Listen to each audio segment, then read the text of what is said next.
Lucas, Unang Kabanata. Kagalang-galang na Teopilo, marami na pong nagsikap na sumulat tungkol sa mga bagay na naganap sa gitna namin.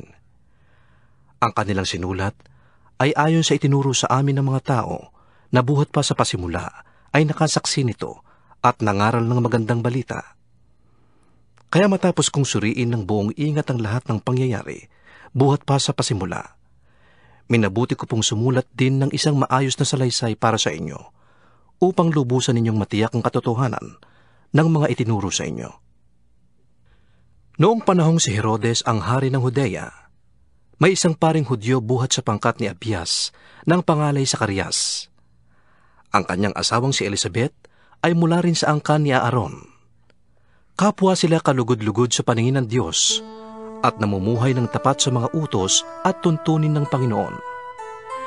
Wala silang anak dahil baog si Elizabeth at sila'y kapwa matanda na. Isang araw, nanunungkulan ng pangkat ni Zacarias at ginagampanan niya ang kanyang tungkulin sa harapan ng Diyos bilang isang pari. Nang sila'y magpalabunutan, ayon sa kaugalian ng mga paring Hudyo, siyang nahirang na magsunog ng insenso.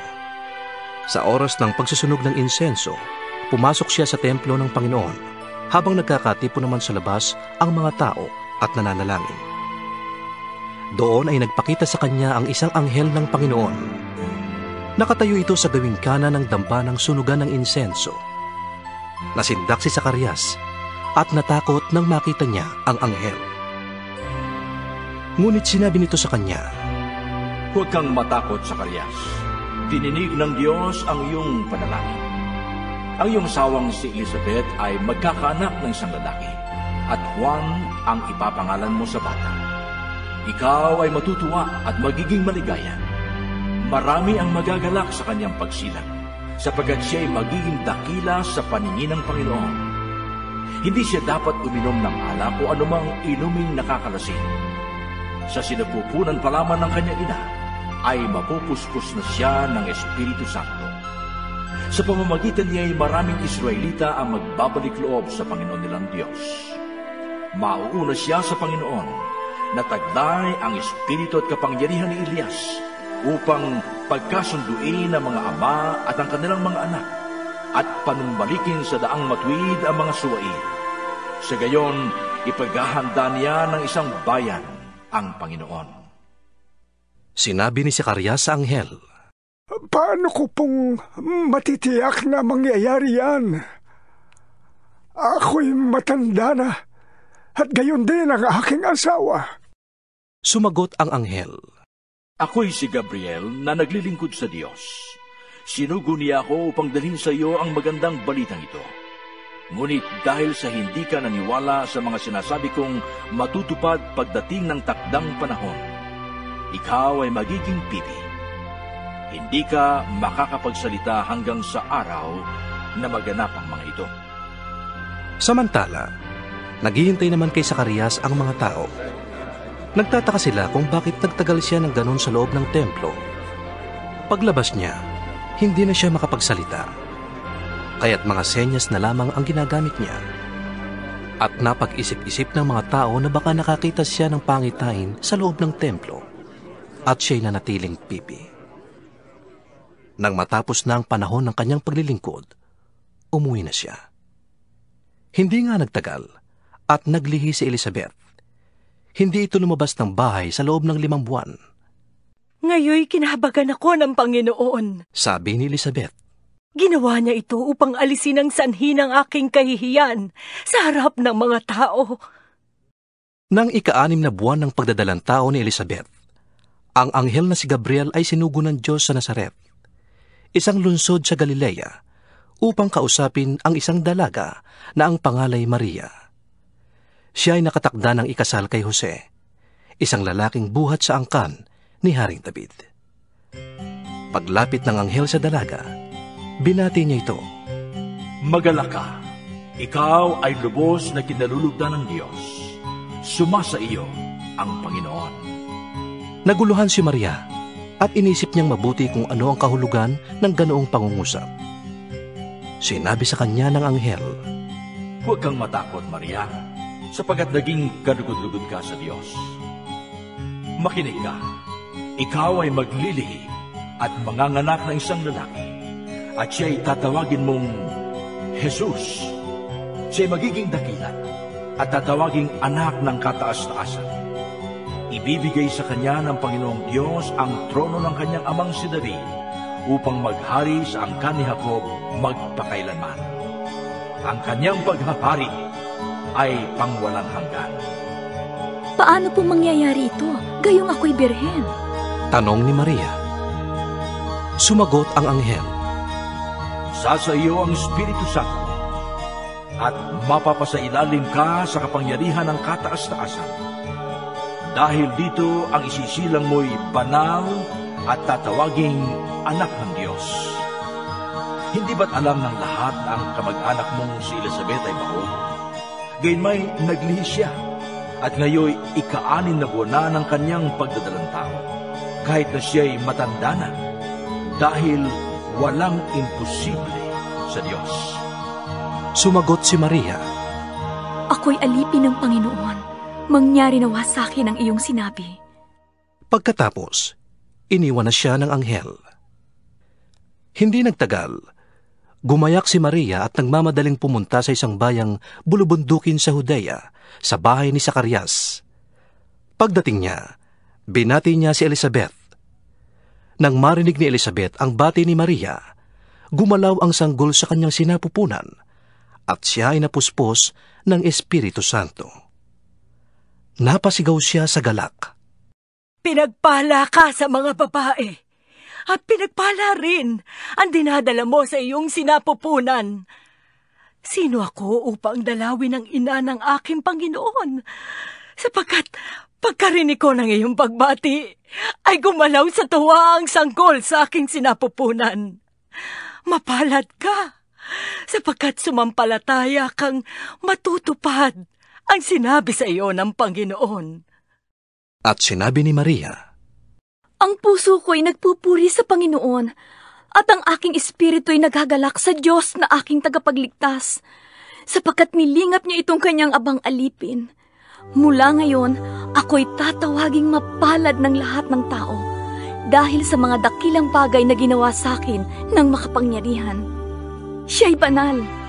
Ang kanyang habag ay para sa mga taong may takot sa kanya sa lahat ng saling lahi. Ipinakita niya ang lakas ng kanyang mga bisig, ikinalat niya ang mga may palalong isip.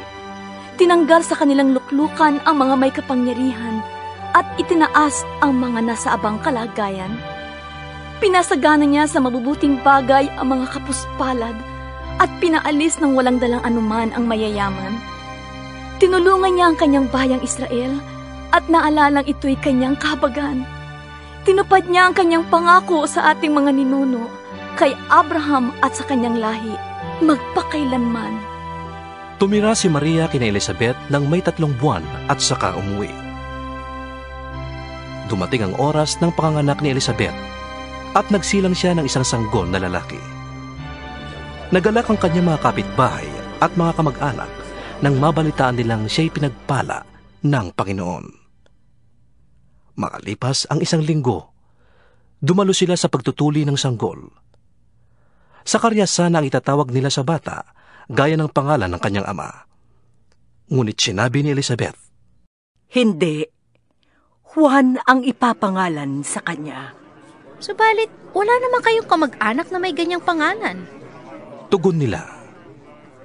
Sinenyasan nila ang kanyang ama upang itanong kung anong ibig nitong itawag sa sanggol. Humingi si Zacarias ng masusulatan at ganito ang kanyang isinulat. Juan ang pangalan niya. Namangha ang lahat. Noon din ay nakapagsalita si Zacarias at nagpuri sa Diyos. Sinidla ng takot ang lahat ng taga-roon at naging usap-usapan sa buong bulubundukin ng Judea ang mga bagay na iyon. Pinag-isipan ito ng mga nakabalita. Ano pat naging tanong nilang lahat? Magiging ano kaya ang batang ito? Sapagkat maliwanag na nasa kanya ang Panginoon. Si Zacarias na ama ng bata ay napuspos ng Espiritu Santo at nagpahayag ng mensahe mula sa Diyos. Purihin ang Panginoong Diyos ng Israel. tinulungan niya at pinalaya ang kanyang bayan. Nagsugo siya sa atin ng isang makapangyarihang tagapagligtas mula sa angkan ni David na kanyang lingkod. Ito'y ayon sa ipinangako niya noong una sa pamamagitan ng kanyang mga banal na propeta. Na ililigtas niya tayo mula sa ating mga kaaway, mula sa kamay ng lahat ng napupuot sa atin. Ipinangako niya na kahahabagan ng ating mga ninuno at aalalahanin ang kanyang banal na tipan. Sinumpa niya sa ating ninunong si Abraham na ililigtas niya tayo sa ating mga kaaway upang makapaglingkod sa kanya ng walang takot at maging banal at matuwid sa kanyang paningin habang tayo'y nabubuhay. Ikaw na anak ko ay tatawaging propeta ng kataas-taasang Diyos sapagkat mauna ka sa Panginoon upang ihanda ang kanyang mga daraanan at upang ipaalam sa kanyang bayan ang kanilang kaligtasan, ang kapatawaran ng kanilang mga kasalanan. Mapagmahal at mahabagin ang ating Diyos. Magbubukang liwayway na sa atin ang araw ng kaligtasan. Tatanglawan niya ang mga nasa kadiliman at nasa lilim ng kamatayan. At papatnubayan tayo sa daan ng kapayapaan. Lumaki ang bata at naging malakas ang kanyang espiritu. Siya'y nanirahan sa ilang, hanggang sa araw na magpakilala siya sa bansang Israel. Ikalawang kabanata. Nang panahong iyon, iniutos ni Emperador Augusto na magkaroon ng sensus sa lahat ng nasasakupan ng imperyo ng Roma. Ang unang sensus na ito ay ginawa ng si Cirenio, ang gobernador ng Syria. Kaya't umuwi ang bawat isa sa sariling bayan upang magpatala. Mula sa Nazaret, isang lungsod sa Galilea, si Jose ay pumunta sa Judea, sa Bethlehem na bayang sinilangan ni Haring David, sapagkat siya'y mula sa angkan ni David. Kasama niyang umuwi upang magpatala rin si Maria, na kanyang magiging asawa, na noon ay kabuwanan na. Habang sila'y nasa Bethlehem, sumapit ang oras ng panganganak ni Maria. Isinilang niya ang kanyang panganay na isang lalaki. Binalot niya ng lampi ng sanggol at iniga sa isang sabsaban sapagkat wala ng lugar para sa kanila sa bahay panuluyan. Sa lupaing ding yun, ay may mga pastol na nasa parang at nagbabantay ng kanilang mga tupa ng gabing yun. Lumapit at tumayo sa gitna nila ang isang anghel ng Panginoon at lumaganap sa paligid nila ang nakakasilaw na liwanag ng Panginoon. Ganun na lamang ang kanilang pagkatakot. Ngunit sinabi sa kanila ng anghel, "Huwag kayong matakot. Ako'y may dalang magandang balita para sa inyo na magdudulot ng malaking kagalakan sa lahat ng tao. Isinilang ngayon sa bayan ni David ang inyong tagapagligtas, ang Mesiyas na Panginoon. Ito ang inyong palatandaan. Matatagpuan ninyo ang isang sanggol na nababalot ng lampin at nakahiga sa isang sabsaban." Biglang lumitaw na kasama ng anghel ang isang malaking hukbo ng mga anghel sa kalangitan. Sila'y nagpupuri sa Diyos. Pagpuri sa Diyos sa kaitaasan at sa lupa ay kapayapaan sa mga taong kinalulugdan niya.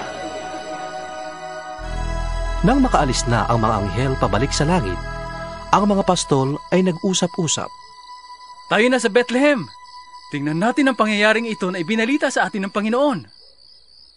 Nagmamadali silang lumakad at natagpuan nila sina Maria at Jose at ang sanggol na nakahiga sa sabsaban. Isinalaysay ng mga pastol ang sinabi ng anghel tungkol sa sanggol. Namangha ang lahat nang nakarinig sa sinabi ng mga pastol sa kanila. Tinandaan ni Maria ang mga bagay na ito at ito'y kanyang pinagbulay-bulay. Umalis ang mga pastol na nagpupuri sa Diyos at nagpapahayag ng kanyang kadakilaan dahil sa lahat ng narinig nila at nakita gaya ng ibinalita sa kanila ng anghel. Makalipas ang isang linggo, tinuli ang bata at pinangalan ng Jesus, ang pangalang sinabi ng anghel bago pa siya ipaglihi. Nang sumapit ang araw ng kanilang pagtupad sa seremonya ng paglilinis, ayon sa kautusan ni Moises, pumunta sila sa Jerusalem. Dinala rin nila ang sanggol upang ihandog sa Panginoon, sapagkat ganito ang sinasabi sa kautusan ng Panginoon. Bawat panganay na lalaki ay itatalaga sa Panginoon. Naghandog din sila ng alay na ayon sa hinihingi ng kautusan ng Panginoon, maaaring mag-asawang bato-bato o kaya'y 2 inakay na kalapati. May isang tao noon sa Jerusalem na ang pangalay Simeon, isang lalaking matuwid, may takot sa Diyos at naghihintay sa katubusan ng Israel. Nasa kanya ang Espiritu Santo. Ipinahayag nito sa kanya na hindi siya mamamatay hanggat hindi niya nakikita ang Mesiyas na ipinangako ng Panginoon. Sa patnubay ng Espiritu, si Simeon ay pumasok sa templo at nang dalhin doon ni na Jose at Maria ang sanggol na si Jesus upang tuparin ang ayon sa hinihingi ng kautusan. Kinarga ni Simeon ang sanggol. Pagkatapos, nagpuri siya sa Diyos. Ngayon, Panginoon, maaari na pong yumaong mapayapa ang inyong abang alipin ayon sa inyong pangako. Yamang nakita na po ng aking mga mata ang inyong pagliligtas, ng inyong inihanda sa harapan ng lahat ng bansa. Liwanag po itong tatanglaw sa mga hintil at magbibigay dangal sa inyong bansang Israel. Namangha ang mga magulang ng sanggol dahil sa sinabi ni Simeon tungkol sa bata. Binasbasan sila ni Simeon at sinabi kay Maria, Tandaan mo, ang batang ito ay nakatalaga sa ikapapahamak o ikaliligtas ng marami sa Israel. Siya ang magiging tanda mula sa Diyos, ngunit tutuliksain siya ng marami. Kaya't mahayag ang kanilang iniisip. Dahil diyan, ikaw ay magdaranas ng matinding kapigatiang parang isang patalim na itinarak sa iyong puso. Naroon din sa templo ang isang propetang babae na ang pangalan ay Ana, anak ni Phanuel, at mula sa angkan ni Aser. Siya'y napakatanda na. 7 taon pa lamang silang nagsasama ng kanyang asawa nang siya'y mabiyuda. At ngayon siya'y 84 na taon na. Lagi siya sa templo at araw-gabi sumasamba sa Diyos sa pamamagitan ng pag-aayuno at pananalangin. Lumapit din siya sa kanila ng oras na yon at nagpasalamat sa Diyos. Nagsalita rin siya tungkol sa sanggol sa lahat ng naghihintay sa pagpapalaya ng Diyos sa Jerusalem. Nang maisagawa na nila ang lahat ng ayon sa hinihingi ng kautusan ng Panginoon, umuwi na sila sa bayan ng Nazaret sa Galilea. Ang bata'y lumaking malusog, matalino, at kalugod-lugod sa Diyos. Taon-taon, tuwing pista ng Paskwa, ang mga magulang ni Jesus ay pumupunta sa Jerusalem. Nang siya'y 12 taon na, dumalo sila sa pista, gaya ng dati nilang ginagawa. Pagkatapos ng pista, sila'y umuwi na. Nagpaiwan si Jesus sa Jerusalem, ngunit hindi ito napansin ng kanyang mga magulang. Maghapon na silang nakapaglakbay nang akala'y kasama nila si Jesus. Nang mapansin nilang wala siya, siya ay hinanap nila sa kanilang mga kamag-anak at kakilala. Ngunit hindi nila natagpuan si Jesus. Kaya't bumalik sila sa Jerusalem upang doon maghanap. Pagkalipas ng 3 araw, natagpuan nila si Jesus sa loob ng templo. Siya'y nakaupong kasama ng mga guro. Nakikinig siya at nagtatanong sa kanila. At ang lahat ng nakakarinig sa kanya ay hangang-hanga sa kanyang katalinuhan. Namangha rin ang kanyang mga magulang nang siya'y makita. Sinabi ng kanyang ina, Anak, bakit mo naman ginawa ito sa amin? Balisang-balisa na kami ng iyong ama sa paghahanap sa iyo. Bakit po ninyo ako hinahanap? Tanong ni Jesus. Hindi ba ninyo alam na ako'y dapat na nasa bahay ng aking ama? Ngunit hindi nila naunawaan ang pananalitang ito. Siya'y sumama sa kanila pauwi sa Nazaret, at siya'y nagpasakop sa kanila. Ang lahat ng bagay na ito ay iningatan ng kanyang ina sa kanyang puso. Patuloy na lumaki si Jesus. Siya'y umunlad sa karunungan at lalong naging kalugod-lugod sa Diyos at sa mga tao. 3 Kabanata. 15 taon noon ng paghahari ni Emperador Tiberio. Si Poncio Pilato ang gobernador sa Judea at si Herodes ang pinuno sa Galilea. Ang kapatid nitong si Felipe ang pinuno sa lupain ng Iturea at Traconite at si Lisanias ang pinuno sa Abilinia. Nang sina Anas at Caifás ang mga pinakapunong pari ng mga Hudyo, si Juan na anak ni Zacarias ay nakatira sa ilang. Ipinahayag ng Diyos ang kanyang salita kay Juan, kaya't nilibot niya ang mga lupain sa magkabilang panig ng Jordan. Siya'y nangaral, "Talikdan ninyo ang inyong mga kasalanan at magpabautismo kayo, upang kayo'y patawarin ng Diyos." Sa gayon, natupad ang nakasulat sa aklat ni Propeta Isaias. Ito ang pahayag ng isang sumisigaw sa ilang. Ihanda ninyo ang daraanan ng Panginoon. Tuwirin ninyo ang kanyang mga landas. Matatambakan ang bawat lambak at matitibag ang bawat burol at bundok. Matutuwid ang daang liku-liko at mapapatag ang daang baku-bako, at makikita ng lahat ng tao ang pagliligtas ng Diyos.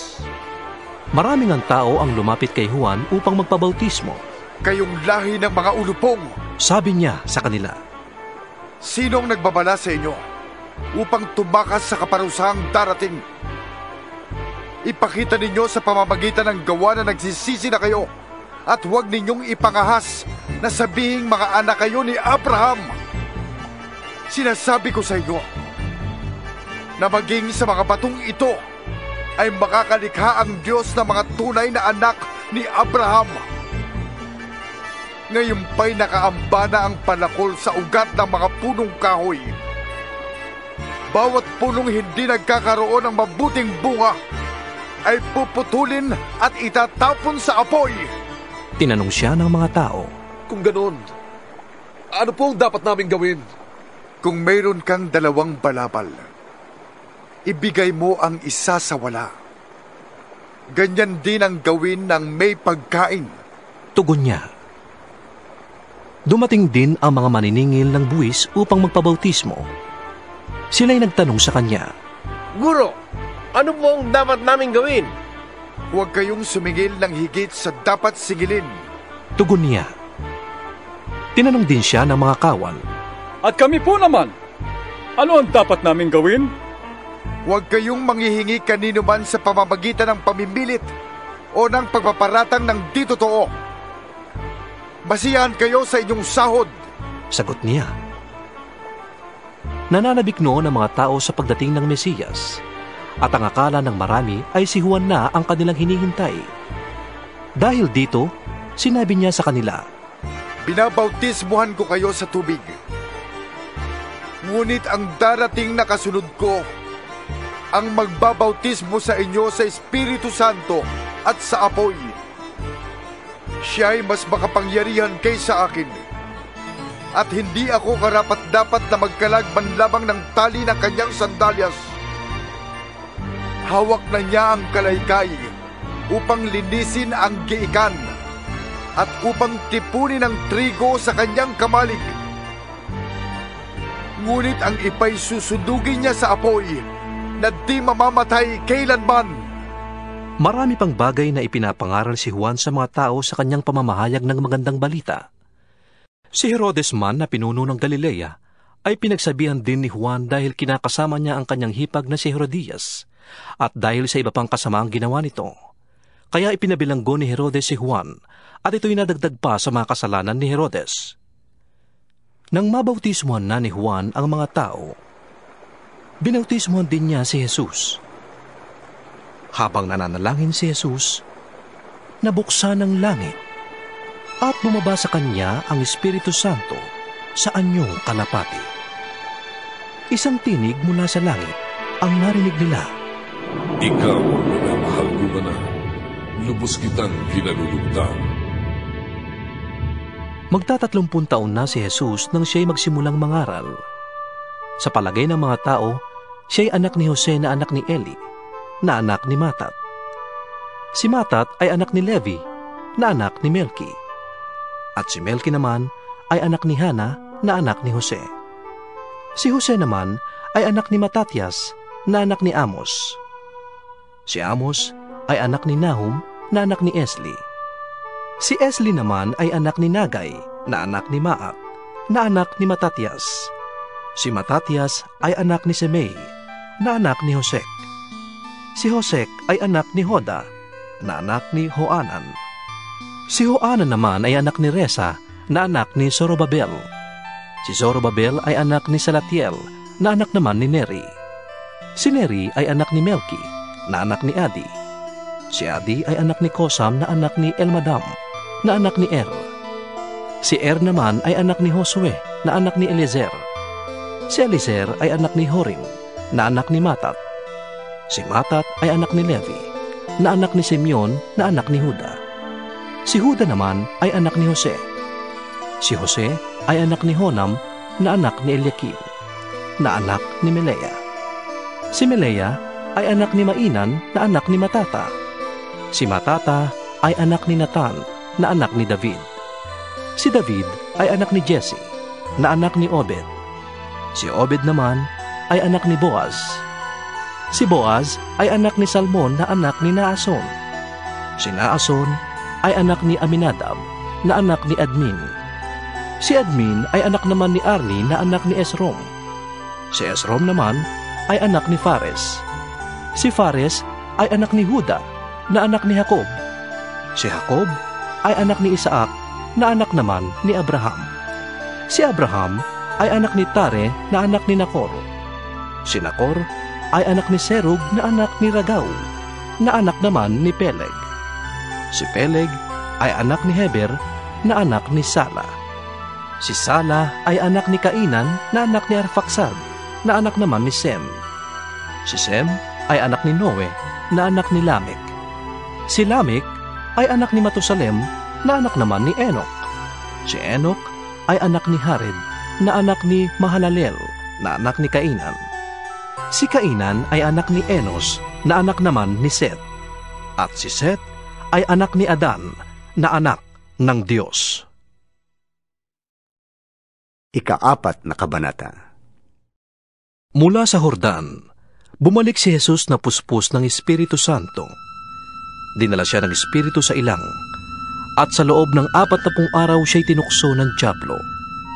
Hindi siya kumain ng anuman sa buong panahong yon, kaya't siya'y nagutom.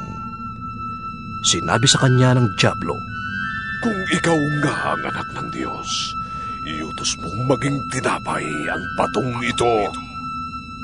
Ngunit sinagot siya ni Jesus, "Nasusulat, hindi lamang sa tinapay nabubuhay ang tao." Dinala siya ng dyablo sa isang napakataas na lugar, at sa ilang saglit ay ipinakita sa kanya ang lahat ng kaharian sa daigdig. "Ibibigay ko sa iyo ang pamamahala sa lahat ng kahariang ito at ang kadakilaan ito," sabi ng dyablo. "Ipinagkaloob ito sa akin at maibibigay ko sa kanino mang ibigin ko. Kaya't kung ako'y sasambahin mo, magiging sayo na ang lahat ng ito." Sumagot si Jesus, "Nasusulat, ang Panginoon mong Diyos ang dapat mong sambahin, at siya lamang ang dapat mong paglingkuran." Dinala siya ng dyablo sa taluktok ng templo sa Jerusalem, at sinabi sa kanya, "Kung ikaw ang anak ng Diyos, magpatihulog ka nga, sapagkat nasusulat, ipagbibilin niya sa kanyang mga anghel na ingatan ka at aalalayan kanila ng kanilang mga kamay upang ang paa mo'y di masaktan sa bato." Subalit sinagot siya ni Jesus, "Nasusulat, huwag mong tutuksuhin ang Panginoon mong Diyos." Pagkatapos tuksuhin si Jesus sa lahat ng paraan, umalis na ang dyablo at naghintay ng ibang pagkakataon. Bumalik sa Galilea si Jesus na taglay ang kapangyarihan ng Espiritu Santo. Napabalita sa mga karatig-bayan ang tungkol sa kanya.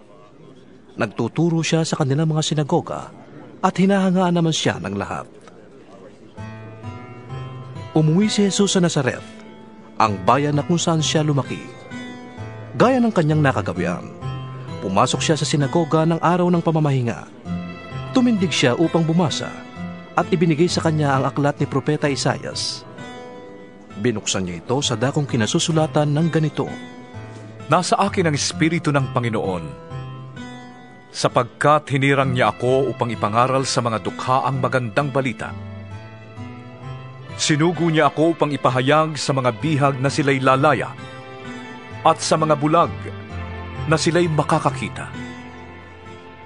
Sinugo ako upang palayain ang mga inaapi at ipahayag na dumating na ang panahon ng pagliligtas ng Panginoon. Nirolyo niya ang kasulatan at matapos isauli sa tagapag-ingat, siya'y naupo. Nakatitig sa kanya ang lahat ng nasa sinagoga at sinabi niya sa kanila, Natupad ngayon ang bahaging ito ng kasulatan habang kayo'y nakikinig. Pinuri siya ng lahat at humanga sila sa kanyang napakahusay na pananalita. Hindi ba't ito ang anak ni Jose? Tanong nila. Kaya't sinabi ni Jesus, Tiyak na sasabihin ninyo sa akin ang kasabihang ito, Doktor, gamutin mo muna ang iyong sarili. Marahil sasabihin pa ninyo, gawin mo rin dito sa iyong sariling bayan ang mga nabalitaan naming ginawa mo sa Kapernaum. Tandaan ninyo, walang propetang kinikilala sa kanyang sariling bayan.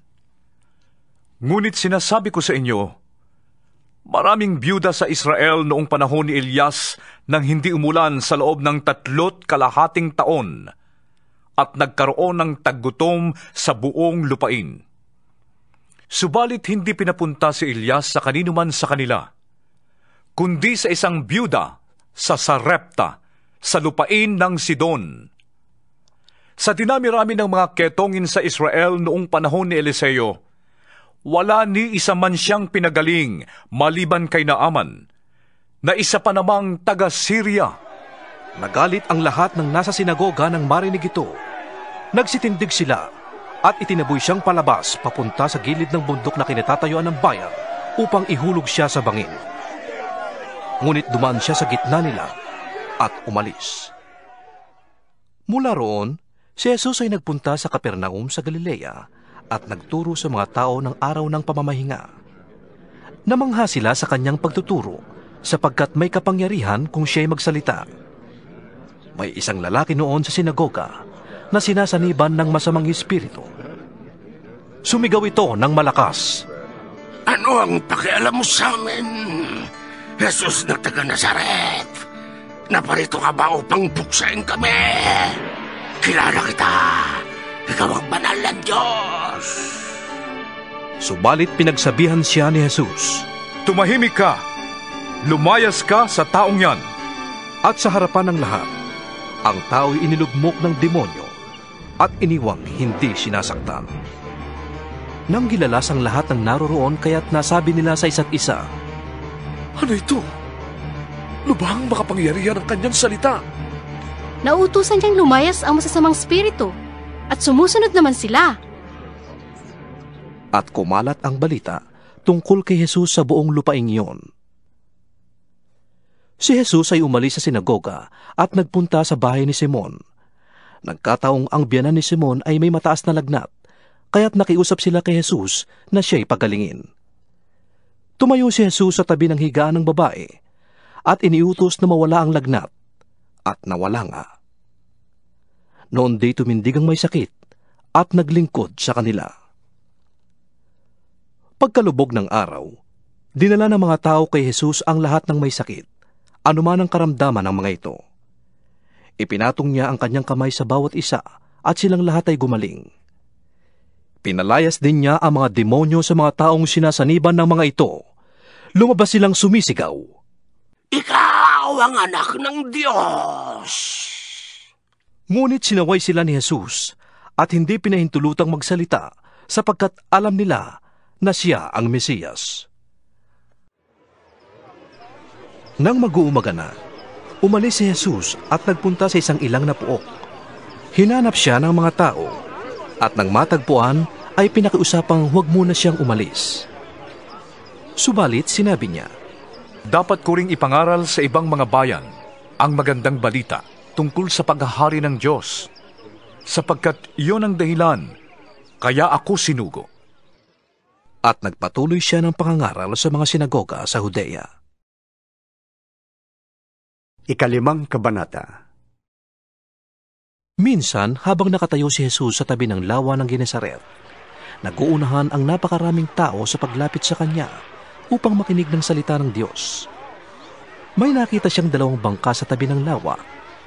Wala sa mga bangka ang mga mangingisda, kundi nasa lawa at naglilinis ng kanilang mga lambat. Sumakay siya sa isa sa mga bangka at hiniling kay Simon ang may-ari nito na ilayo ng kaunti ang bangka. Naupo siya sa bangka at nangaral sa mga tao. Pagkatapos niyang mangaral, sinabi niya kay Simon, "Pumalaot kayo at ihulog ang mga lambat upang manghuli." Sumagot si Simon, "Guro, magdamag po kaming nagpagod ngunit wala kaming nahuli. Ngunit dahil sa sinabi ninyo'y ihuhulog ko ang mga lambat." Ganon nga ang ginawa nila. At nakahuli sila ng maraming isda, kaya't halos mapunit ang kanilang mga lambat. Kinawayan nila ang kanilang mga kasamahang nasa kabilang bangka upang magpatulong. Lumapit naman ang mga ito at napuno nila ang 2 bangka. Ano pat halos lumubog ang mga ito. Nang makita yun ni Simon Pedro, siya'y lumuhod sa harap ni Jesus at sinabi, "Layuan po ninyo ako, Panginoon, sapagkat ako'y isang makasalanan." Nang gilala siya at ang kanyang mga kasama dahil sa dami ng kanilang huli, gayon din sina Santiago at Juan na mga anak ni Zebedeo at mga kasosyo ni Simon. Sinabi ni Jesus kay Simon, "Huwag kang matakot. Mula ngayon mga tao na ang huhulihin mo." Nang maitabi na nila ang mga bangka sa pangpang, iniwan nila ang lahat at sumunod kay Jesus. Nang si Jesus ay nasa isang bayan, nakita siya na isang lalaking ketongin. Nagpatira pa ito at nakiusap, "Ginoo, kung ibig po ninyo, ako'y inyong mapapagaling." Hinawakan siya ni Jesus at sinabi, "Ibig ko, gumaling ka na." At noon day nawala ang kanyang ketong. Pinagbilinan siya ni Jesus, "Huwag mong sasabihin ito kanino man. Sa halip ay pumunta ka sa pari at magpasuri. Pagkatapos mag-alay ka ng handog, ayon sa iniutos ni Moises, bilang patotoo sa mga tao na magaling ka na." Ngunit lalo pang kumalat ang balita tungkol kay Jesus, kaya't nagkakatipon ang napakaraming tao upang makinig sa kanya at mapagaling sa kanilang mga sakit. Ngunit si Jesus ay pumupunta sa mga ilang na lugar upang manalangin. Minsan, habang si Jesus ay nagtuturo, may mga Pariseo at mga guro ng kautusan na nakaupo sa di kalayuan. Sila'y galing sa lahat ng bayan ng Galilea at Judea at sa Jerusalem. Nasa kanya ang kapangyarihan ng Panginoon upang siya'y magpagaling ng mga may sakit. Dumating ang ilang lalaking may dalang isang paralitiko na nakaratay sa higaan. Nagpipilit silang makapasok sa bahay upang mailagay ang may sakit sa harap ni Jesus. Wala silang maraanan dahil sa dami ng tao, kaya't umakyat sila sa bubong, binakbak ang tisa, at inihugo sa harap ni Jesus ang paralitikong nasa higaan. Nang makita ni Jesus ang kanilang pananampalataya, sinabi niya sa paralitiko, "Kaibigan, pinapatawad ka na sa iyong mga kasalanan." Pagkarinig nito'y nag-usap-usap ang mga tagapagturo ng kautusan at mga Pariseo. "Sino itong nagsasalita ng kalapastanganan sa Diyos? Hindi ba't Diyos lamang ang makapagpapatawad ng mga kasalanan?"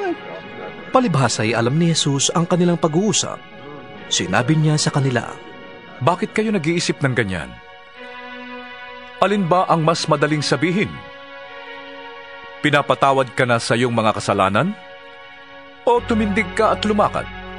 Ngunit upang malaman ninyong ang anak ng tao ay may kapangyarihan dito sa lupa na magpatawad ng kasalanan," sinabi niya sa paralitiko, "iniuutos ko, tumindig ka, dalhin mo ang iyong higaan at umuwi ka." Agad naman tumindig ang lalaki, at sa harap ng lahat ay binuhat niya ang kanyang higaan at umuwing nagpupuri sa Diyos. Nang gilala sa mga naroroon at nagpuri sila sa Diyos, sila'y namangha at nagsabi, Kahanga-hanga ang mga bagay na nasaksihan natin ngayon. Pagkatapos nito'y lumabas si Jesus at nakita niya ang isang maniningil ng buwis na nagngangalang Levi na nakaupo sa paningilan ng buwis. Sinabi sa kanya ni Jesus, "Sumunod ka sa akin." Tumindig si Levi, iniwan ang lahat at sumunod kay Jesus. Si Jesus ay hinandugan ni Levi ng isang malaking handaan sa kanyang bahay. Kasalo niya roon ang maraming maniningil ng buwis at iba pang mga tao. Kaya't nagbulong-bulungan ang mga Pariseo at ang mga kasamahan nilang tagapagturo ng kautusan. At sinabi nila sa mga alagad ni Jesus, "Bakit kayo kumakain at umiinom na kasalo ng mga maniningil ng buwis at ng mga makasalanan?" Sinagot sila ni Jesus, "Hindi nangangailangan ng doktor ang walang sakit, kundi ang may sakit.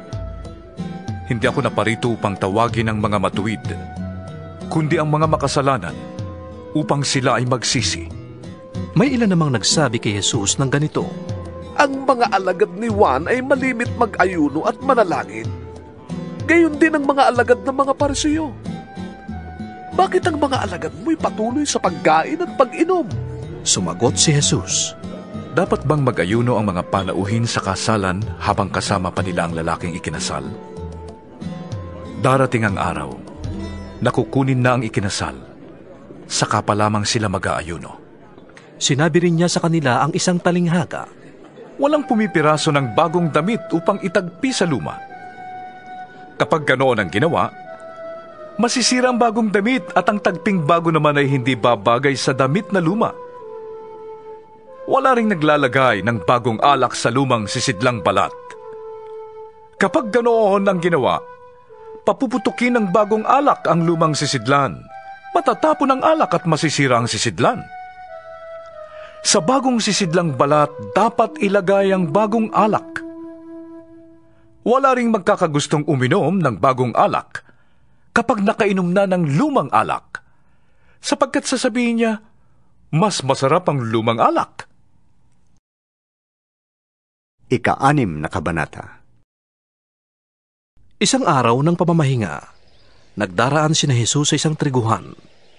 Ang kanyang mga alagad ay kumitil na mga bunga ng trigo at kanila itong kinain matapos ligisin sa kanilang mga kamay. "Bakit kayo gumagawa ng bawal sa kautusan sa araw ng pamamahinga?" Tanong ng ilang Pariseo. Sinagot sila ni Jesus, "Hindi pa ninyo nabasa ang ginawa ni David nang minsang magutom sila ng kanyang mga kasama? Di ba't pumasok siya sa bahay ng Diyos at kumain ng tinapay na handog na tanging mga pari lamang ang may karapatang kumain? Binigyan pa niya ang kanyang mga kasama." At sinabi pa ni Jesus, "Ang anak ng tao ay siyang Panginoon ng araw ng pamamahinga." Isa pang araw ng pamamahinga, pumasok si Jesus sa sinagoga at nagturo. May isang lalaki roong paralisado ang kanang kamay. Sa hangad ng mga tagapagturo ng kautusan at Pariseo na magkaroon ng may paparatang kay Jesus, binantayan nila si Jesus upang tingnan kung siya'y magpapagaling sa araw na iyon. Subalit alam ni Jesus ang kanilang iniisip, kaya't sinabi niya sa lalaking paralisado ang kamay, "Halika rito sa unahan." Lumapit ang lalaki at tumayo nga roon. Pagkatapos, sinabi ni Jesus sa mga tagapagturo ng kautusan at Pariseo, "Tatanungin ko kayo, alin ba ang naaayon sa kautusan? Ang gumawa ng mabuti o ang gumawa ng masama sa araw ng pamamahinga? Ang magligtas ng buhay o ang pumatay?" Tiningnan niyang isa-isa ang mga taong nakapaligid at pagkatapos ay sinabi sa lalaki, "Iunat mo ang iyong kamay." Iniunat nga ng lalaki ang kanyang kamay at ito'y gumaling.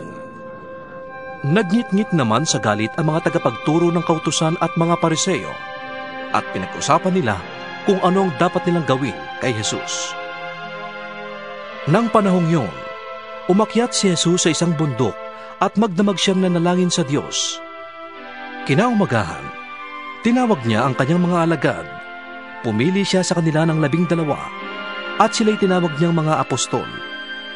Sila ay sina Simon, na pinangalanan niyang Pedro, si Andres na kapatid nito, sina Santiago, Juan, Felipe, Bartolome, Mateo, Tomas, Santiago ang anak ni Alfeo, si Simon ang makabayan, si Judas na anak ni Santiago, at si Judas Iscariote na naging taksil. Pagbaba ni Jesus at ng mga apostol, nadatnan nila sa isang patag na lugar ang marami sa kanyang mga alagad, kasama ang napakaraming taong buhat sa Judea, Jerusalem, at mga bayan sa may baying dagat ng Tiro at Sidon. Pumaroon sila upang makinig kay Jesus at mapagaling sa kanilang mga karamdaman. Pinagaling nga sila ni Jesus, pati rin ang mga pinapahirapan ng masasamang espiritu. Sinisikap ng lahat ng may sakit na makahawak man lamang sa kanya, sapagkat may kapangyarihan siya na nagpapagaling ng lahat ng karamdaman. Tumingin si Jesus sa mga alagad at sinabi, "Mapalad kayong mga dukha, sapagkat kayo'y paghaharian ng Diyos. Mapalad kayong mga nagugutom ngayon, sapagkat kayo'y bubusugin ng Diyos. Mapalad kayong mga tumatangis ngayon, sapagkat kayo'y magagalak. Mapalad kayo kung dahil sa inyong pagsunod sa anak ng tao ay kinapupuotan kayo, ipinagtatabuyan at nilalait ng mga tao, at pinagbibintangang kayo ay masama. Magalak kayo at tumalon sa tuwa kung ganoon ang mangyari sa inyo, sapagkat malaki ang inyong gantimpala sa langit. Ganoon din ang ginawa ng kanilang mga ninuno sa mga propeta. Ngunit kahabag-habag kayong mga mayayaman ngayon, sapagkat natamasa na ninyo ang kaginhawahan. Kahabag-habag kayong mga busog ngayon, sapagkat kayo ay magugutom. Kahabag-habag kayong mga tumatawa ngayon, sapagkat kayo'y magdadalamhati at magsisitangis. Kahabag-habag kayo kung kayo'y pinupuri ng lahat ng tao, sapagkat gayon din ang ginawa ng kanilang mga ninuno sa mga huwad na propeta. Sinasabi ko sa inyong mga nakikinig sa akin, mahalin ninyo ang inyong mga kaaway, at gawan ng mabuti ang mga napopuot sa inyo. Pagpalain ninyo ang sumusumpa sa inyo, at ipanalangin ang mga nang-aapi sa inyo. Kapag sinampal ka sa isang pisngi, iharap mo rin ang kabila. Kapag inagaw ang iyong balabal, huwag mong ipagkait ang iyong baro. Bigyan mo ang bawat nanghihingi sa iyo, at kung may kumuha ng iyong ari-arian, huwag mo nang bawiin pa ang mga yon. Gawin ninyo sa iba ang ibig ninyong gawin nila sa inyo. Kung ang nagmamahal lamang sa inyo ang inyong mamahalin, ano pang gantimpala ang inyong hihintayin? Ang mga makasalanan man ay marunong ding magmahal sa mga nagmamahal sa kanila. Kung ang mga mabuti lamang sa inyo ang inyong gagawa ng mabuti, ano pang gantimpala ang inyong hihintayin? Kahit ang masasamang tao ay gumagawa rin yan. At kung ang makakabayad lamang ang inyong pauutangin, ano pang gantimpala ang iyong hihintayin? Kahit ang masasamang tao ay nagpapautang din sa kapwa nila masama sa pag-asang sila'y babayaran. Sa halip, mahalin ninyo ang inyong mga kaaway, at gumawa kayo ng mabuti. Magpautang kayo nang hindi umaasang kayo'y babayaran. Sa gayon, malaking gantimpala ang tatamuhin ninyo, at kayo'y magiging mga anak ng kataas-taasang Diyos, sapagkat siya'y mabuti kahit sa masasama, at sa mga hindi marunong tumanaw ng utang na loob. Maging mahabagin kayo, na gaya ng inyong ama. Huwag kayong humatol, at hindi kayo hahatulan. Huwag kayong magparusa at hindi kayo parurusahan ng Diyos. Patawarin ninyo ang inyong kapwa at kayo patatawarin din ng Diyos. Magbigay kayo at kayo bibigyan ng Diyos. Hustong takal, siksik, liglig at umaapaw pa ang ibibigay sa inyo. Sapagkat ang panukat na ginagamit ninyo sa iba ay siya ring gagamitin ng Diyos sa inyo. Tinanong sila ni Jesus ng patalinghaga, maaari kayang mag-akay ang bulag ng kapwa bulag? Pareho silang mahuhulog sa hukay kapag ginawa nila ang ganon. Walang alagad na nakakahigit sa kanyang guro. Ngunit kapag lubusang naturuan, ang alagad ay makakatulad ng kanyang guro. Bakit mo napapansin ang puwing ng iyong kapatid? Ngunit hindi mo nakikita ang troso sa iyong mata. Paano mong masasabi sa iyong kapatid, "Kapatid, hayaan mong alisin ko ang iyong puwing," gayong hindi mo nakikita ang trosong nasa iyong mata? Mapagkunwari. Alisin mo muna ang troso sa iyong mata nang makakita kang mabuti. Sa gayon, maalis mo na ang puwing ng iyong kapatid. Walang mabuting punong kahoy ang namumunga ng masama, at wala ring masamang puno ang namumunga ng mabuti. Nakikilala ang bawat puno sa pamamagitan ng kanilang bunga, sapagkat hindi nakakapitas ng igos sa matitinik na halaman o ng ubas sa mga dawag. Ang mabuting tao ay naglalabas ng mabuti mula sa kanyang pusong sagana sa kabutihan, samantalang ang masamang tao naman ay naglalabas ng masama mula sa kanyang pusong tigib ng kasamaan.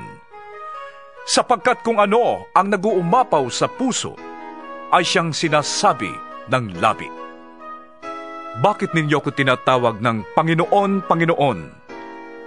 Gayong hindi naman ninyo tinutupad ang sinasabi ko. Sasabihin ko sa inyo kung ano ang katulad ng taong lumalapit sa akin, nakikinig ng aking mga salita, at nagsasagawa ng mga ito. Ang katulad niya'y isang taong humukay ng malalim at nagtayo ng bahay sa pundasyong bato. Nang bumaha at bumugso ang tubig sa bahay na yon, hindi na tinag ang bahay na itinayo, sapagkat matibay ang pagkakatayo nito. Ngunit ang nakikinig naman ng aking mga salita at hindi tumutupad nito ay katulad ng isang taong nagtayo ng bahay ng walang pundasyon. Nang bumaha at bumugso ang tubig sa bahay na yon, ito ay kaagad bumagsak at lubusang nawasak. Ikapitong Kabanata. Nang matapos turuan ni Jesus ang mga tao, pumunta siya sa bayan ng Capernaum. Doon may isang kapitang Romano na may aliping mahal sa kanya. May sakit ang aliping ito at nasa bingit ng kamatayan. Nang mabalitaan ng kapitan ang tungkol kay Jesus, nagsugo siya ng ilang mga pinuno ng mga Hudyo upang pakiusapan si Jesus na dalawin at pagalingin ang alipin. Paglapit ng mga sugo kay Jesus, taimtim silang nakiusap sa kanya. Siya po'y karapat-dapat na pagbigyan ninyo, sapagkat mahal niya tayo mga Hudyo. Sa katunayan nga po, ipinagpatayo niya tayo ng isang sinagoga. Sumama sa kanila si Jesus. Ngunit nang malapit na siya sa bahay, ay nasa lubong niya ang mga kaibigan ng kapitan. Sila ay sinugo ng kapitan upang ipasabi kay Jesus. Ginoo, huwag na po kayong magpakapangkot. Hindi ako karapat-dapat na puntahan pa ninyo sa aking tahanan. Hindi rin po ako karapat-dapat na humarap sa inyo.